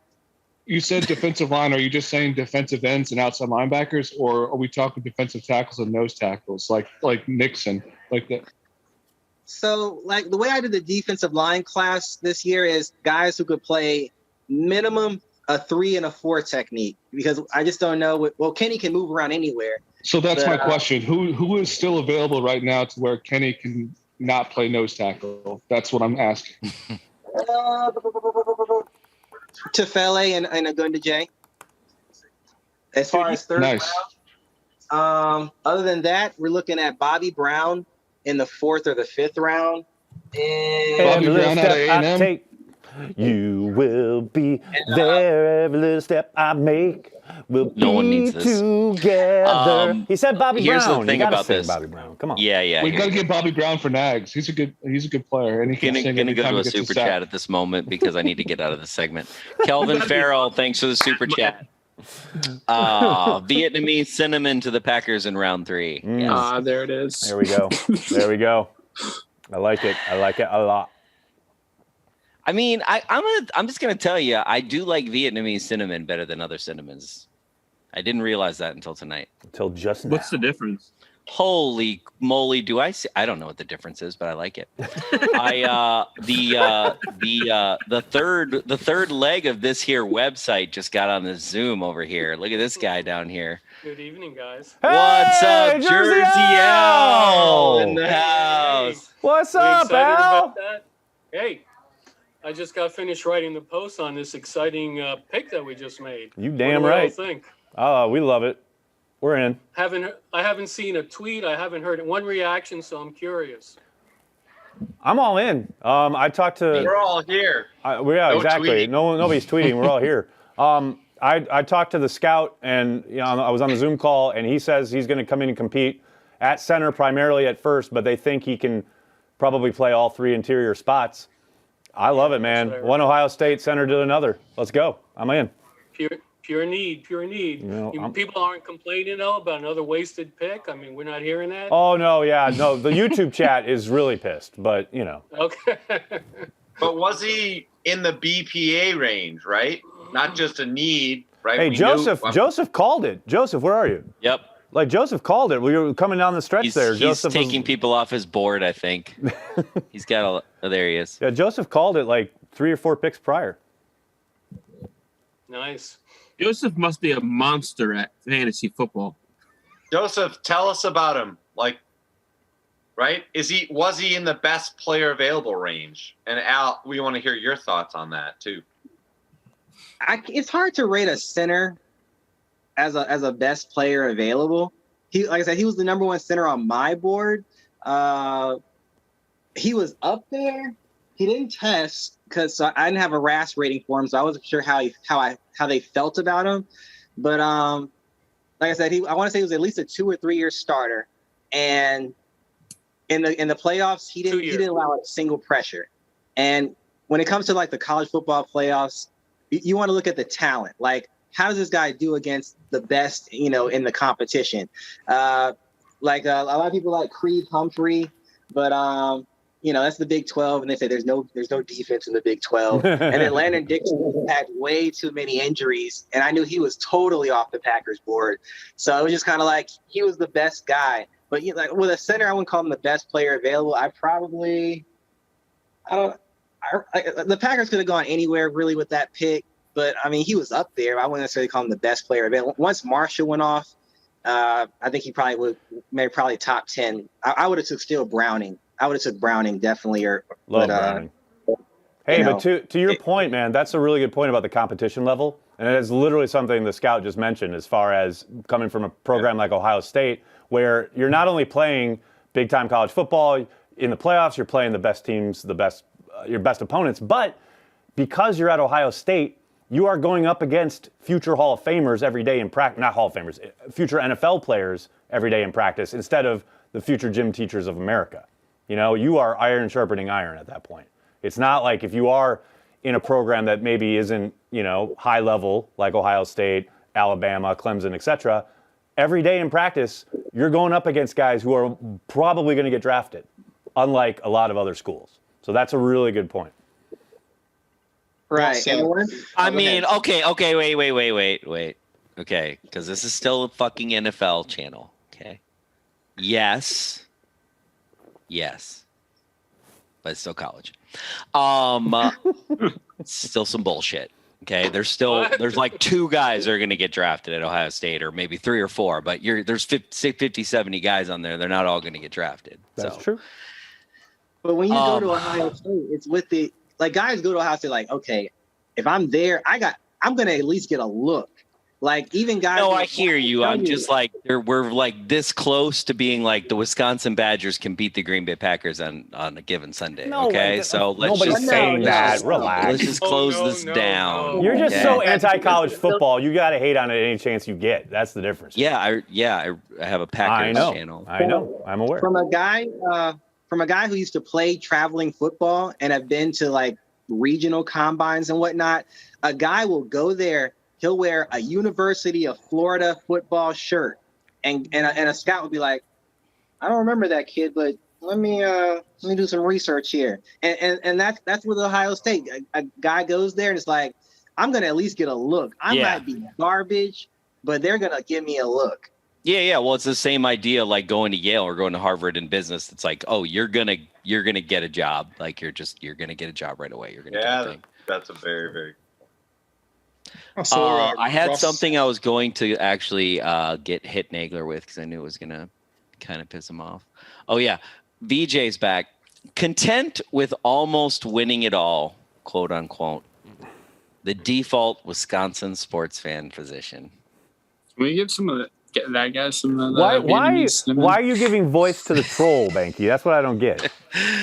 Oh, because I just love that. If you want to be miserable about it, go be miserable about it, man. Like, I love it. You don't. Cool.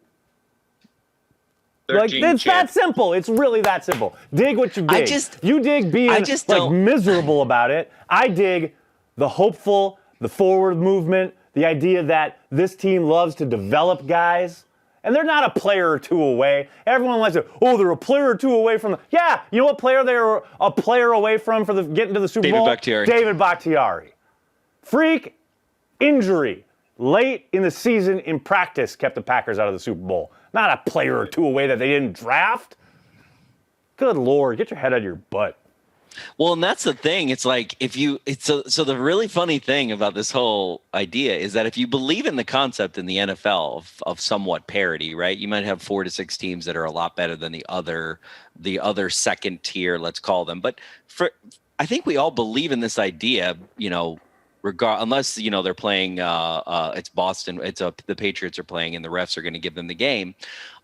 We kind of believe in this idea of any given Sunday for the NFL. So if I believe in this idea of any given Sunday, then why in the hell do I believe in this idea that it was somehow something we did back in, you know, April that got us to this point when it's like, wait a second. No. These men on the field got us to this point. Yeah. The collection of talent that was put together by the front office. And I don't hate college football, but there is a collection of men across the field from football. I do. But there is this collection of the best of the best. There are 52 of the best of the best of the best of the best of the best in America. Correct. Fighting another 53 that are 53 that are, you know, it's like somebody's got to beat. Well, somebody's going to win. Back to the organization, right? And the culture. And one of those is Jacksonville. And one of those is the Packers. Word. Right? Well, yeah, one of those is the Bucs. You said tier 1, tier 2, and that's very true, right? There are these foundational, and that's why I love Charles Woodson. I just want to say Charles Woodson there. Give me some. I mean, Charles Woodson, Raiders, Packers. Word. I think the problem with like the way some people see the NFL is they're like, it's not like other, like obviously for me watching like soccer, it's not just a league table. It's not just like the Packers were the best team in the NFC in the regular season, and then once you hit the playoffs, anything can happen. It doesn't matter. And that's the issue. Like they won 2 more games than the Bucs did, I think, in the regular season. And they played. But it doesn't mean. But And here's the thing. Anything can happen. Here's the thing that I love: the idea that they are a player or 2 away. Yeah, they're a player or 2 away who should, like, their best players didn't play their best game that Sunday, and that led to them losing. Like, no one wants to talk about that. Like, yes, there are obvious fucking issues if you got tackles getting beat. And you got Kevin King's brain fart at the end of the first half. But Aaron Jones was one of your best players all year, and he fumbled deep in their own end. Devontae Adams was setting records and dropped a touchdown pass. Aaron Rodgers won MVP, a regular season award, by the way, in the NFC Championship game in his home fucking stadium. He was late hitting Devontae Adams, what should have been an easy touchdown if he just throws in rhythm. These are your best players. And they didn't rise to the occasion. Better run it in for a touchdown. Or run it on third down, you know? Wait. This idea that they're just a couple players away. The players they have were great all year, and they didn't play well when it mattered. 100%. Sometimes I'm sorry for triggering you, and that was one of those moments. But it was the kind of little nice. But here's the thing, Nagler, my 2 favorite Aaron Rodgers narratives, okay? The first one that you missed while you were away talking to a scout, giving us some intel, was Aaron Rodgers sometime between training camp and the end of the season had an epiphany that Jordan Love is the true heir apparent and basically saw the writing on the wall. That's one of my favorite narratives so far. And the second one is this whole notion that he could have ran it in for a touchdown and that like makes him a terrible person. I don't understand. Like, this is like this new narrative that's come up in the NFC Championship game, which I think is funny. Like, where the hell did that come from? Yeah, fair enough. Nobody was complaining that Aaron Rodgers didn't run it in for a touchdown after the NFC Championship. Am I missing something? Well, some people were. Yeah. Nah, here's the thing. Okay, when Brett Favre, play, Corey, but your point is made. Right. At the end of the NFC Championship game at Lambeau Field, the second coldest game in NFL history, after that game, everyone was showing you a picture of the 5 guys Brett Favre could have thrown it to, and he threw it to the one guy that got the interception. After the NFC Championship game of this time, were we showing you Aaron Rodgers didn't run it in for a touchdown? No, wasn't. Yes. As a guy who works with a bunch of Cowboy fans, I got nothing but text messages with that for like 2 weeks straight, and I was like, "This freaking Devin White's there. The dude runs 4.5." Just remind them that Dak Prescott is their quarterback. Well, I was about to say Dak Prescott could run it in. I don't know about that. Well, this idea that Rodgers. Okay, whoa. This idea that Rodgers might have been caught from behind or whatever. Sure, yeah, of course. But they'd be on the 1-yard line instead of the 8-yard line, and then maybe they'd go for it on 4th down. Corey's right, though. They literally had 3 chances to get it in and couldn't do it. No. Well, how do you feel if you're Chad? Series of 3 and outs, right? Like, we had that opportunity. It wasn't just the one series. We had multiple series, and I love the idea that after the interceptions, they go 3 and out both times. Something I literally asked Matt about after the game. But, you know, part of that's on Rodgers too. You know, that's not just Matt. That's both of them. Corey Dillon, Aaron Jones. Literally have Corey Dillon. Exactly. Couldn't agree more. I mean, just drove me punch nuts. them in the face, like drove me nuts. I'm going to ask for 4th and 26 if we don't change the subject soon. Oh, geez, please. Let's move on. All right, so in 2014, my daughters saw me fall over when the onside kick occurred. So wait. We're not going to talk about the NFC Championship game murder from this year. We're going to talk about 2014? What? So, Aaron, how about that dog with Olive? Yeah, I'm muting, sorry. Olive's getting the dog if Aaron calls in tonight, no doubt. There we go. Yeah. Someone tweet him. Let him know. Hey, I'll jump in with a side story. I met Mike Holmgren once in Las Vegas for a casino. And as I'm approaching him, I'm going, oh, my God, that's Mike Holmgren. But when he ran the corner, he had on cargo shorts. I just, grown man in shorts. I just froze. I didn't know what to say. Just shook his hand, said, "Big fan." No picture, nothing, walked away. God damn, the power of shorts. Go shorts. That's beautiful. Mackenzie Manthe with a super chat. Do you think we may actually draft all 10 picks? I would be surprised. I guess there's an outside chance, but I would be surprised if they executed all 10. I would think at some point they'll trade up later in the draft and get rid of some don't we want like some compensatory picks and some like other little Magic Genie stuff? Don't we do Magic Genie stuff? Did you just say Magic Genie draft stuff? By the way, the compensatory picks are awarded like a long time ago. I know those Corey. are before, but there's another thing. There's another thing that I didn't say that you can do like inside the draft that gets you more picks. Come on. It's Vietnamese cinnamon, Corey. Yep. Vietnamese cinnamon. I got a picture of Brett Favre is behind Mr. Corey Mankey when he said he wouldn't do it.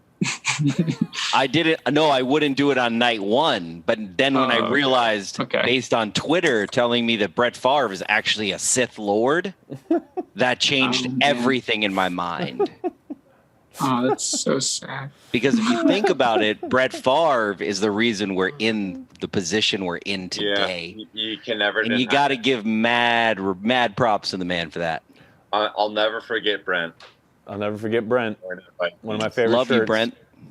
We're going to the Vikings. I just couldn't. Wait, Joey, you're out of the man. Wait, whoa, Joey's out of the man cave. Joey has left the man cave. What is breaking going on? news?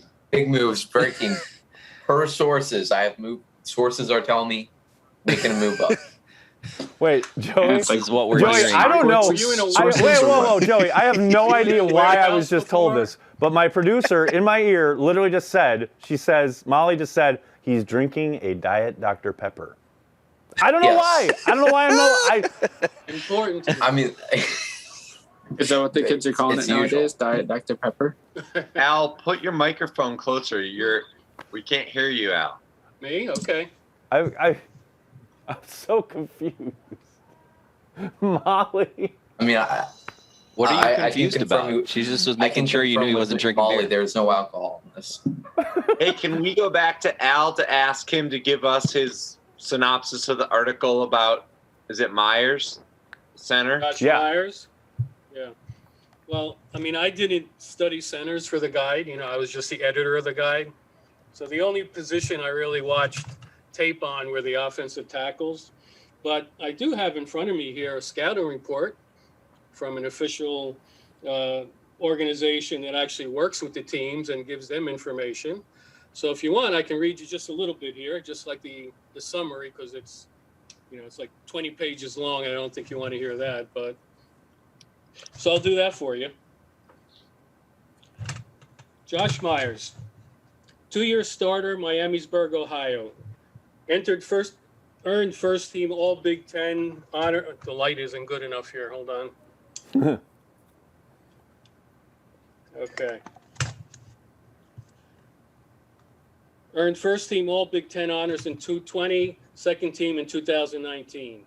Myers does not have the prototypical body of an interior offensive lineman. He's tall and plays with high pads.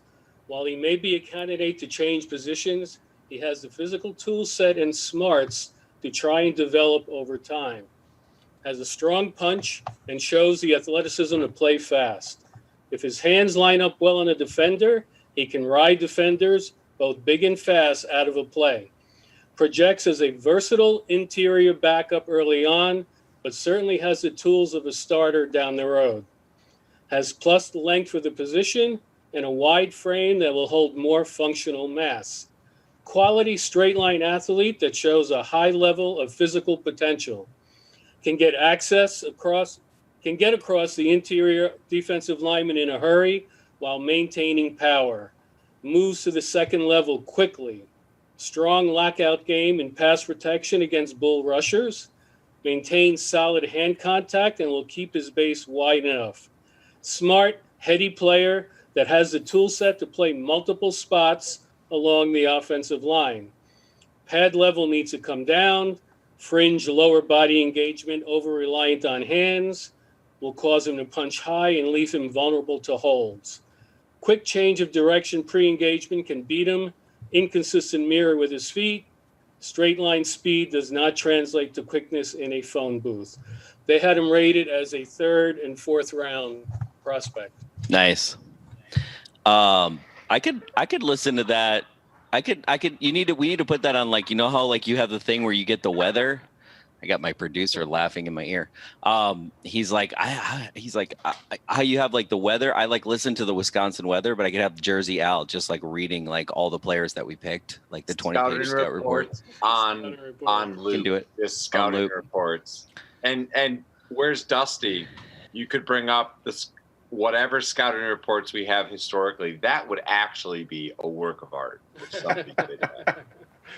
I'll get moving on it. Pretty cool. That would be really cool just to listen to. Some center from the 1970s, you know. I'll get working on it. I'll start that immediately. Yeah, get Larry McCarron's scouting report. That'd be good. That's a heck of a podcast that I would probably definitely listen to. Yeah, right. It just the nighttime story to read to your kids, cool. right? We're just throwing out $10 ideas here. Well, there's a new podcast line for you. Seriously, read scouting reports of all Packer players. No one wants that. We have 3 people here who want it. Wait, hold up. Okay, we got listen to that, Corey, we got a couple people with their hands up. We should get to these fine folks here. Okay. Hans, how's it going? Go ahead. Brandy's. Hey, we got Brandy's hubby in the house. Yeah, go for it. How much input do the positional coaches have in evaluating players in the draft, do you think? Very little. Very little. The scouting department really holds its own. The guys may have, like, they all watch the tape and they all, you know, get involved with, like, looking at every college eligible player at their position, but they don't have a ton of input when it comes to, like, the scouting meetings and things like that. They used to have position coaches in the meetings, but now they're not even in the meetings. The personnel group tends to do it on their own. I look at it as buying a car. You know what I'm saying? If I'm going to own a car, I need to know what's wrong with it, or, you know, what's under the hood, what's going on with it. So, and that's why they do the study. You know, that's why they look at the players, the guys they like, and things like that. Like, you know, famously, I guess for Packers fans, Mike Smith, outside linebackers coach, he's not involved in the conversation about actually taking Rashawn Gary, but he did a ton of work on the kid because, you know, that's his position. And he loved the kid. He was his favorite guy in the draft, and the Packers took him. And he was elated. And he, somewhat famously, people talk about it still, he literally got up and ran down the hall. He was so excited, you know, because he had done the work on the guy. And he saw stuff on tape that he was really excited about. But he didn't have any input into whether they were going to pick him or not. What is going on with these wannabe mascots they have on stage? This guy has like a gladiator outfit with orange and teal, and he's like holds the shield like he's like a wannabe Captain America with like Florida. What in the heck is going on in here, Batman? It's only round 2 still, isn't it? Round 3 now, I guess. I guess after you get out of round 2, it's like forget about it. Yeah, all bets are off. Hans got his hand raised. What you got, Hans? So how's it Myers going? is an awesome pick because he can get to the second level. And that is a huge requirement in the Packers offensive scheme. And so I am tickled to death because it also fills a gap that doesn't require me to play Jenkins at center. Thumbs up for the Packers for that pick. God love them for it. Love it. 2, long-time listener, first-time caller. You guys have saved my marriage because my wife can finally understand where all my anger and hostility towards the Packers comes from. So thank you very much for that. Okay, glad we could help. That was beautiful. Because every time it's like, my dear God, why did they just do that? And then you guys follow it up on that game day chat. God love you for it. You're great. Well, we're Joey, here. We're happy to help. Joey, that's Joey, beautiful. I think you live in my house. Are you in Hamilton, Ohio, Joey? Because that is my old basement from my old home. Oh yeah. So I'm tickled for that. And Banky, God love you for Backanology. I'm in Tallahassee, Florida. Thank you for supporting a local brewery. All right. I support that is all I got. But you know what? Thank you. you are correct about the negativity. The negativity is out of control. The Packers have selected these young men. They didn't ask to come to Green Bay. We should just love them all. Amen, brother. I'm down with that. Word. So true that. You have a great night, man. Thanks, you too. Thanks for joining us, man. Thanks for stopping. Thank you. I finally got it figured out. How awesome is that? That's great. I'm going to go to some super chats. The one that you're going to like, Aaron. You're really going to like this now. Nags is right. What? Best players not making plays is not a coaching problem. Thanks for all you do. Go Pack, go. Go Pack, go. We got NJ Packer, who has an idea, and he put a super chat in, so thanks for super chat. Need to add a new show, the Joey and Joseph Show. I'm down with that. I'm down with that. I like that show. Nagler, I do have a concept I want to propose later on. He's working. Shout out to that guy. I do have a concept. For reminding you. Joseph. You're like, Joseph. shout out to that guy for reminding me about my pitch. I got a pitch. Joseph, Joseph, you've got my email. Email me, buddy. Yeah, you do. Yeah, good job, man. I'm gonna do a PowerPoint on it so you can like get the full. Cool. I'm down. Appreciate that. All right, we got another super chat. The accidental hero loved TJ last night. Actually, I'm gonna be honest with you guys, okay? And I'm a little biased here because I'm very depressed that I'm still depressed about Corey Lindsley. I'm just gonna be honest about it. But I do think this pick is helpful to ease my pain. Loved TJ last night. Doug, Green Bay Packer fun versus Lions, just a job. TJ stressed the need of a smart center, so I like the pick C, the freaking G. I think that we gotta respect centers around here, you guys. We really do. I think the center is one of those underpinning positions that you look back in time. That's it's the one. It's the one guy on the team that tend to be really respected. Ringo. I mean, it's just like you go back in time. You're like, oh, old bag of donuts. It's the guy. It's the buddy. You see Favre trick or treating. He's trick or treating with old bag of donuts. And Every you kind of play, right? Every play touches the ball. Every play. Tyler has got something going on. What's up, Tyler? Hey guys, just a quick question about the scouts. Elaborating on that a little bit. Are they typically veteran players? Like old players? Is that how they can evaluate so well? Or I'm just curious what not always. That has been a more recent development, actually. It didn't used to be that way, but you see that more and more.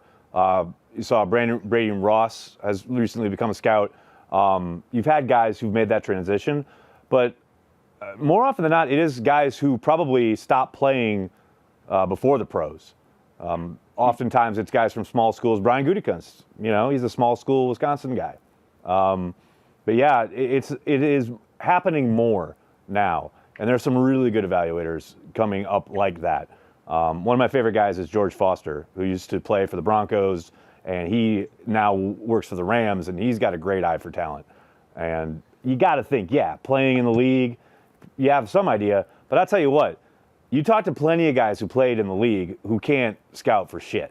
That is certainly out there. Like, there are guys who are the greatest athletes in the world, but they can't, make the determination of how a college guy is going to progress into the pros, or how a guy in one scheme is going to be wasted in another, etc. But there are certainly more guys leaving the pros now, entering the scouting realm, and you've seen some really good ones start to kind of pick up steam, so to speak. And that includes on the Packers. You got Charlie Pepra, who's now been a personnel guy with the Packers for a while. So yeah, I think that's happening more than it used to. There's no doubt about that. Aaron, when you say entering the realm of scouting, what does that mean? Just briefly, what does that mean? Being pro scouts, starting on the personnel side. Because look, and this is what we talked, I think, a little bit about it with what do you do as Gilbert that last person? Night. That's what I mean. You have the assignment of going to every podunk little school, especially when you start out. If you're an area scout, you are hitting up 4 or 5 schools in a week. And a lot of times you have one area where you will be in one city on Tuesday, and you get a practice and then maybe some time the next morning, and then you're driving in your car, your van or whatever, to a couple hundred miles to some other small little school where you're, starting to you've heard or through the grapevine, you've heard about these 2 or 3 players that you want to look at, blah, blah, blah. Then maybe if you're lucky, there's a bigger school in the area and you get to go and you get a bunch of guys in one spot because it's a bigger school and they have a little more talent. But that is a fucking grind, and you do not get paid a lot. Like, that's the thing that people have this idea that the NFL, there's all this money, blah, blah, blah. Man, those scouts, when they first start out, they're making like $35,000, $40,000 a year. So do they like record a video? Like no, and you're just, not like, allowed. type It's on the all computer and- no, you're making notes. You're not allowed to record it. You get tape. The school will send you cut-ups, and you'll have access to tape when you're on the facility, but you're not allowed to record anything. Well, okay, so question then. Bakhtiari, I think it was Bakhtiari, it might have been some other offensive lineman said, I can tell when I go against them in practice if they're going to be good or not. So rookies, essentially. Right. Is there any of that at the college level? Like, do they ever bring in someone to just, go get some in practice, or is it all like the senior day and the senior bowl? You mean kind as of far thing? as the scouts looking at them in practice? Yeah. Is there any opportunity there? In normal years, yes. This year, you could not go to practices. You could only scout at games. But in traditional, regular years, yeah, you get to go watch practice, and that's where it becomes valuable. If you're at a bigger school, the level of competition is higher. You're probably getting a better idea. But you never really know. And that thing that David talks about, and a lot of pro guys talk about it, and Matt, the scout we just talked to, literally just said it. You never really know until the guy gets in the building and starts practicing, and you say, yep, that kid belongs. Or, nope, that's a miss. It can happen pretty quick. And like David said, like, you get a couple reps in practice. TJ's talked about that too, a couple times with us. You have a couple reps and you're like, oh, this kid's got some talent. That doesn't mean he's going to be a good player, but you can get a sense right away that he clearly belongs.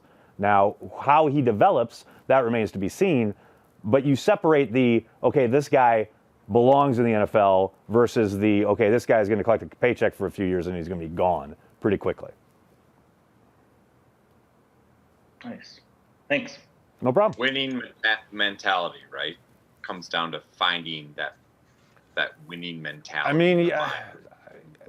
mean, yes and no. I mean, mentality is one thing, but you have guys who, and we've talked to Will Blackman about this. You gotta have guys who they can ball, but they might not love it.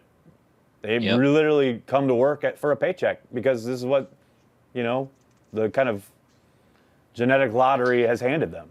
And they're amazing. There's nothing wrong with that. And they maybe don't love football. I got no problem with that. No, of course not. I don't have a problem with it, but they're out there. But I think fans have this perception that unless you really do love ball and all this stuff, that you can't make it in the NFL. There are definitely guys in the NFL who do not love ball, are just really good at it. Eric, what's up, Eric? How's it going? Hey, brother, I got a question for Aaron about trade. The traded up to 85. Okay, here we go. What's up? Packers just traded. What happened? They traded up to 85 with Tennessee. Hey-o! Yeah, we're on the clock. Whoa. Packers are on the clock. Let's go. I'm going to wait till after we're on the clock. I got you. Okay, we got a trade. What's happening? This is kind of exciting. I'm kind of excited about this. Be a punter. Oh, here it comes. Stuffy season.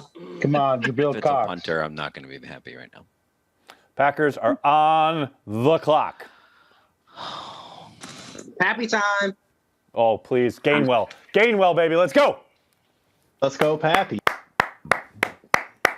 Before the pick gets revealed, so I still got Browning as my best player available for us as far as like. Oh, yeah. That's the Titans out. Yeah, I just want to see him like freak out, like who's Browning? Just like jumping up and down. Browning's inside backer, an off-ball linebacker from Ohio State. Oh yeah.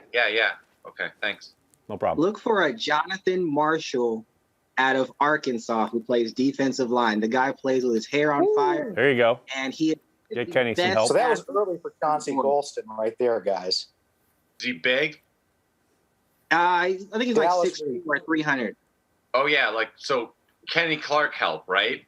He can play any spot on the defensive line. 0 technique all the way out to 5.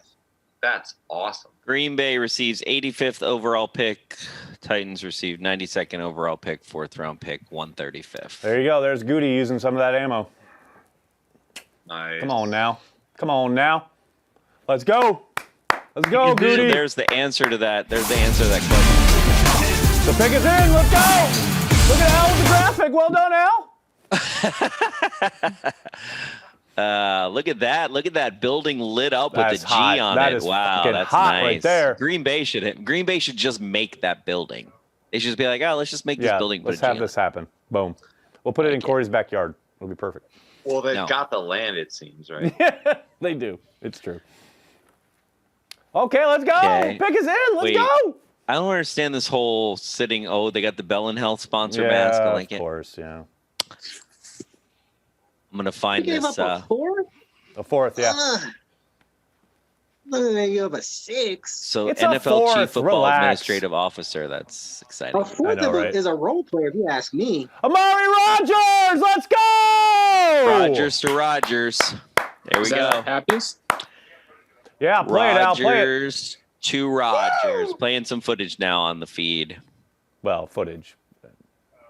There you Playing some. Oh, we don't have it apparently. Is that We Happy's? jinxed it. Never mind. Oh, let's go. Come on, Amari Rodgers. I'm down with that.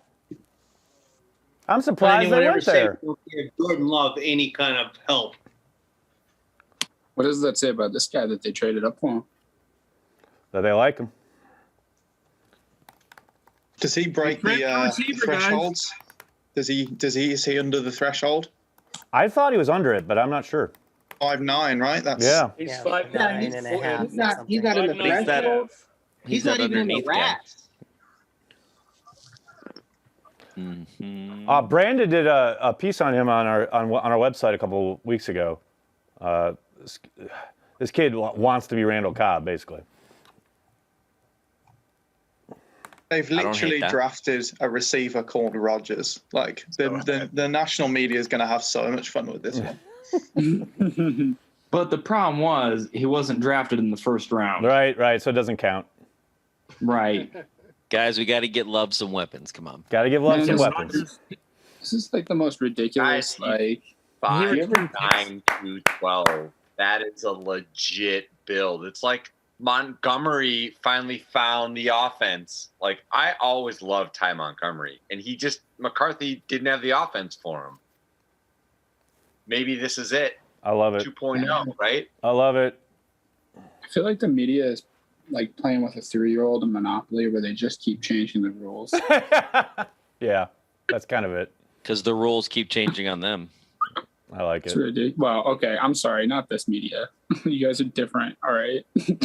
No. Okay. I'm just saying, Okay. like, even I like got you. mainstream media, right? The rules have changed so much in the last 20 years. It's Oh, crazy. no doubt. That is very true. You went from gatekeepers to kick down the door, and now Yep. you've got everybody I did here not mean making. to throw shade. No, it doesn't. It doesn't throw shade. I don't. Well, I mean, Alright. we're media and not media, but I just think the whole media landscape is like it's so crazy in the last 2 decades. Dude, It's like, think about this wide receiver competition in camp now. Like, if you're sitting there and you're Equanimous St. Brown or Devin Funchess, am I even going to be on the team? Like, I still feel pretty good about it. Devin who? But that's the thing. Like, I think one of those guys, there's a good chance. I mean, they're not special teamers. Say goodbye to EQ. Yeah, right? I mean, there's a good possibility. Unless injuries can sometimes work these things out, but How tall is this guy? like 5'9". 5'9". Oh, so he's not replacing the jump He's ball. 5'9", 211. They drafted a 5'9" receiver. He's got return ability though, right? So Yeah. They got their returner. that's I mean that's Hey, that's a guys. number one right there. That's your Tyler. And that's your Tyler maybe your happy to Tyler know. Irvin package guy. You know, You'll be Was this happy the to guy know that next? Twitter loves this pick. shocker. I think at a deeper level, the Packers tried to do the deep psyche play here, and literally they drafted a Rodgers. It's like, we're going to serve this to you. Here's your id. Come back. Wasn't he? They gave you a Lawrence? center and a wide receiver. Come back. Yeah.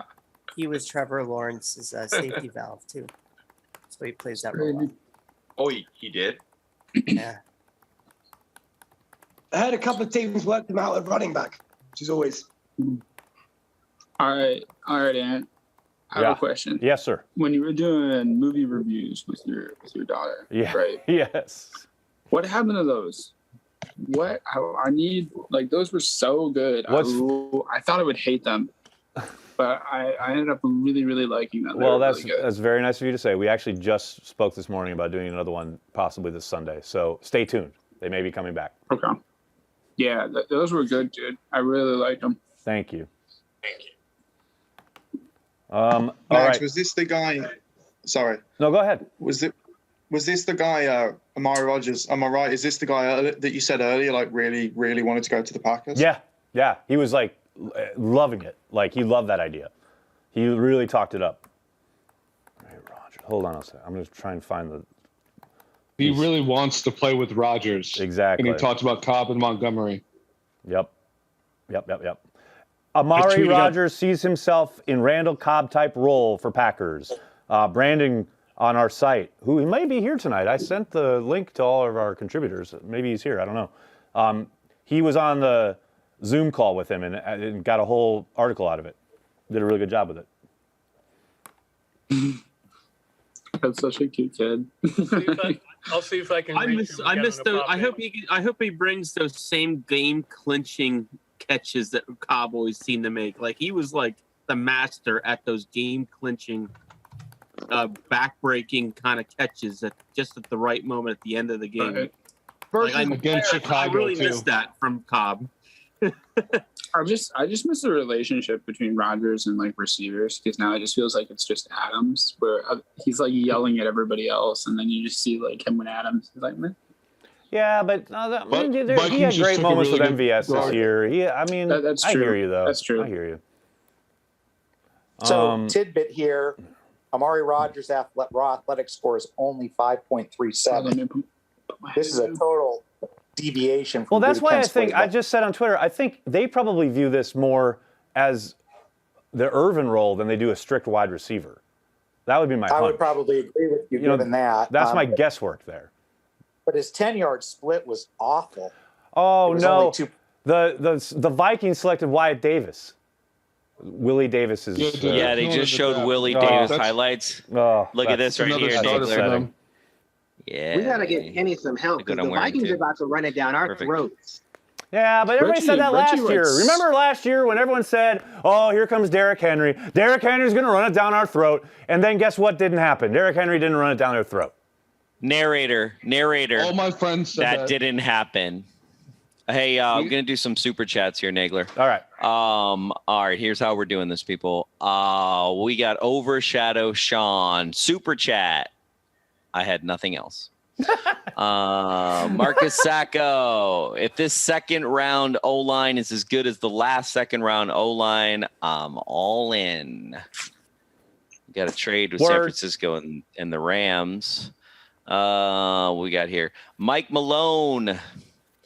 The Packers waited 1,098 days to draft another wide receiver, but it was sure worth it. A. Rodgers is back in Green Bay. I think he's back in Green Bay, too. I love that they know the days. That's amazing. Overshadow Sean. Can't have Rodgers to Rodgers without Rodgers and Rodgers. All is well. See, Overshadow, you figured it out. Mike Malone. J Love greater than A-Rod TDs coming 2022. Ooh, Mike Malone, that's a bold statement. Bold statement. Evernight 2020. Maybe when Rodgers leaves, Rodgers can get 12, so we don't need to change jerseys. Hey-o. Wow, that's cold, bro. Body ain't even cold, man. Just gonna say, like, bye. Hey, yo, can I get your number? Can I wear 12 after? I know you were the MVP last year, but can I bro? You mind if I take 12, bro? That's you amazing. Cool with that? Amazing. Oh yeah. That's what I got. Is that What it are we for doing? super chats? I think we're going to wrap it That's up it here for pretty super quick because chats. I got to get on Let's wrap it the Zoom calls. Everyone, thank you so much for hanging out with us. I'll be back tomorrow. I don't know if Corey's joining for the day 3 festivities, but I'll be here. How long is day 3 again? Wait, how long is it? Very long, Corey. Very long. Oh my God. Who should be behind me for day 3? Should be AGB. Maybe I just keep Brett. Probably just Brett's a good luck charm, seems like. Brett and Mike together. Yeah, there you go. Could you blow one on each side. How about Bart? I wish I had Bart. Could you blow up that picture of a half-naked Brett Favre that you have, Corey? Could you get that blown up? Well, I was, Mark, you made a good point, because when Jersey Al was reading the scouting report, I was going to read you guys the Irving Favre scouting report, the OG scouting report of Brett Favre. So maybe we'll have to do that tomorrow. There you go. We'll need to kill the time. So yeah. And there's a really creepy photo of him that goes with it, of him like just in like his boxers, and you're just like, wait, this is how you guys used to take these pictures? It's really weird. All right. Thank you guys. Thank you so much. I'm sorry I had to jump on these Zoom calls now, but thank you so much for supporting Cheesehead Thank TV. you, guys. All right, thank you for hanging out with us. Thanks, guys. Thanks everybody on Thanks, YouTube, guys. Twitter, Facebook, and Twitch. Thank you so much. We'll see you tomorrow. Go Pack, go. Thanks, Thanks, Nick. Good night, everybody. Thank you, everybody.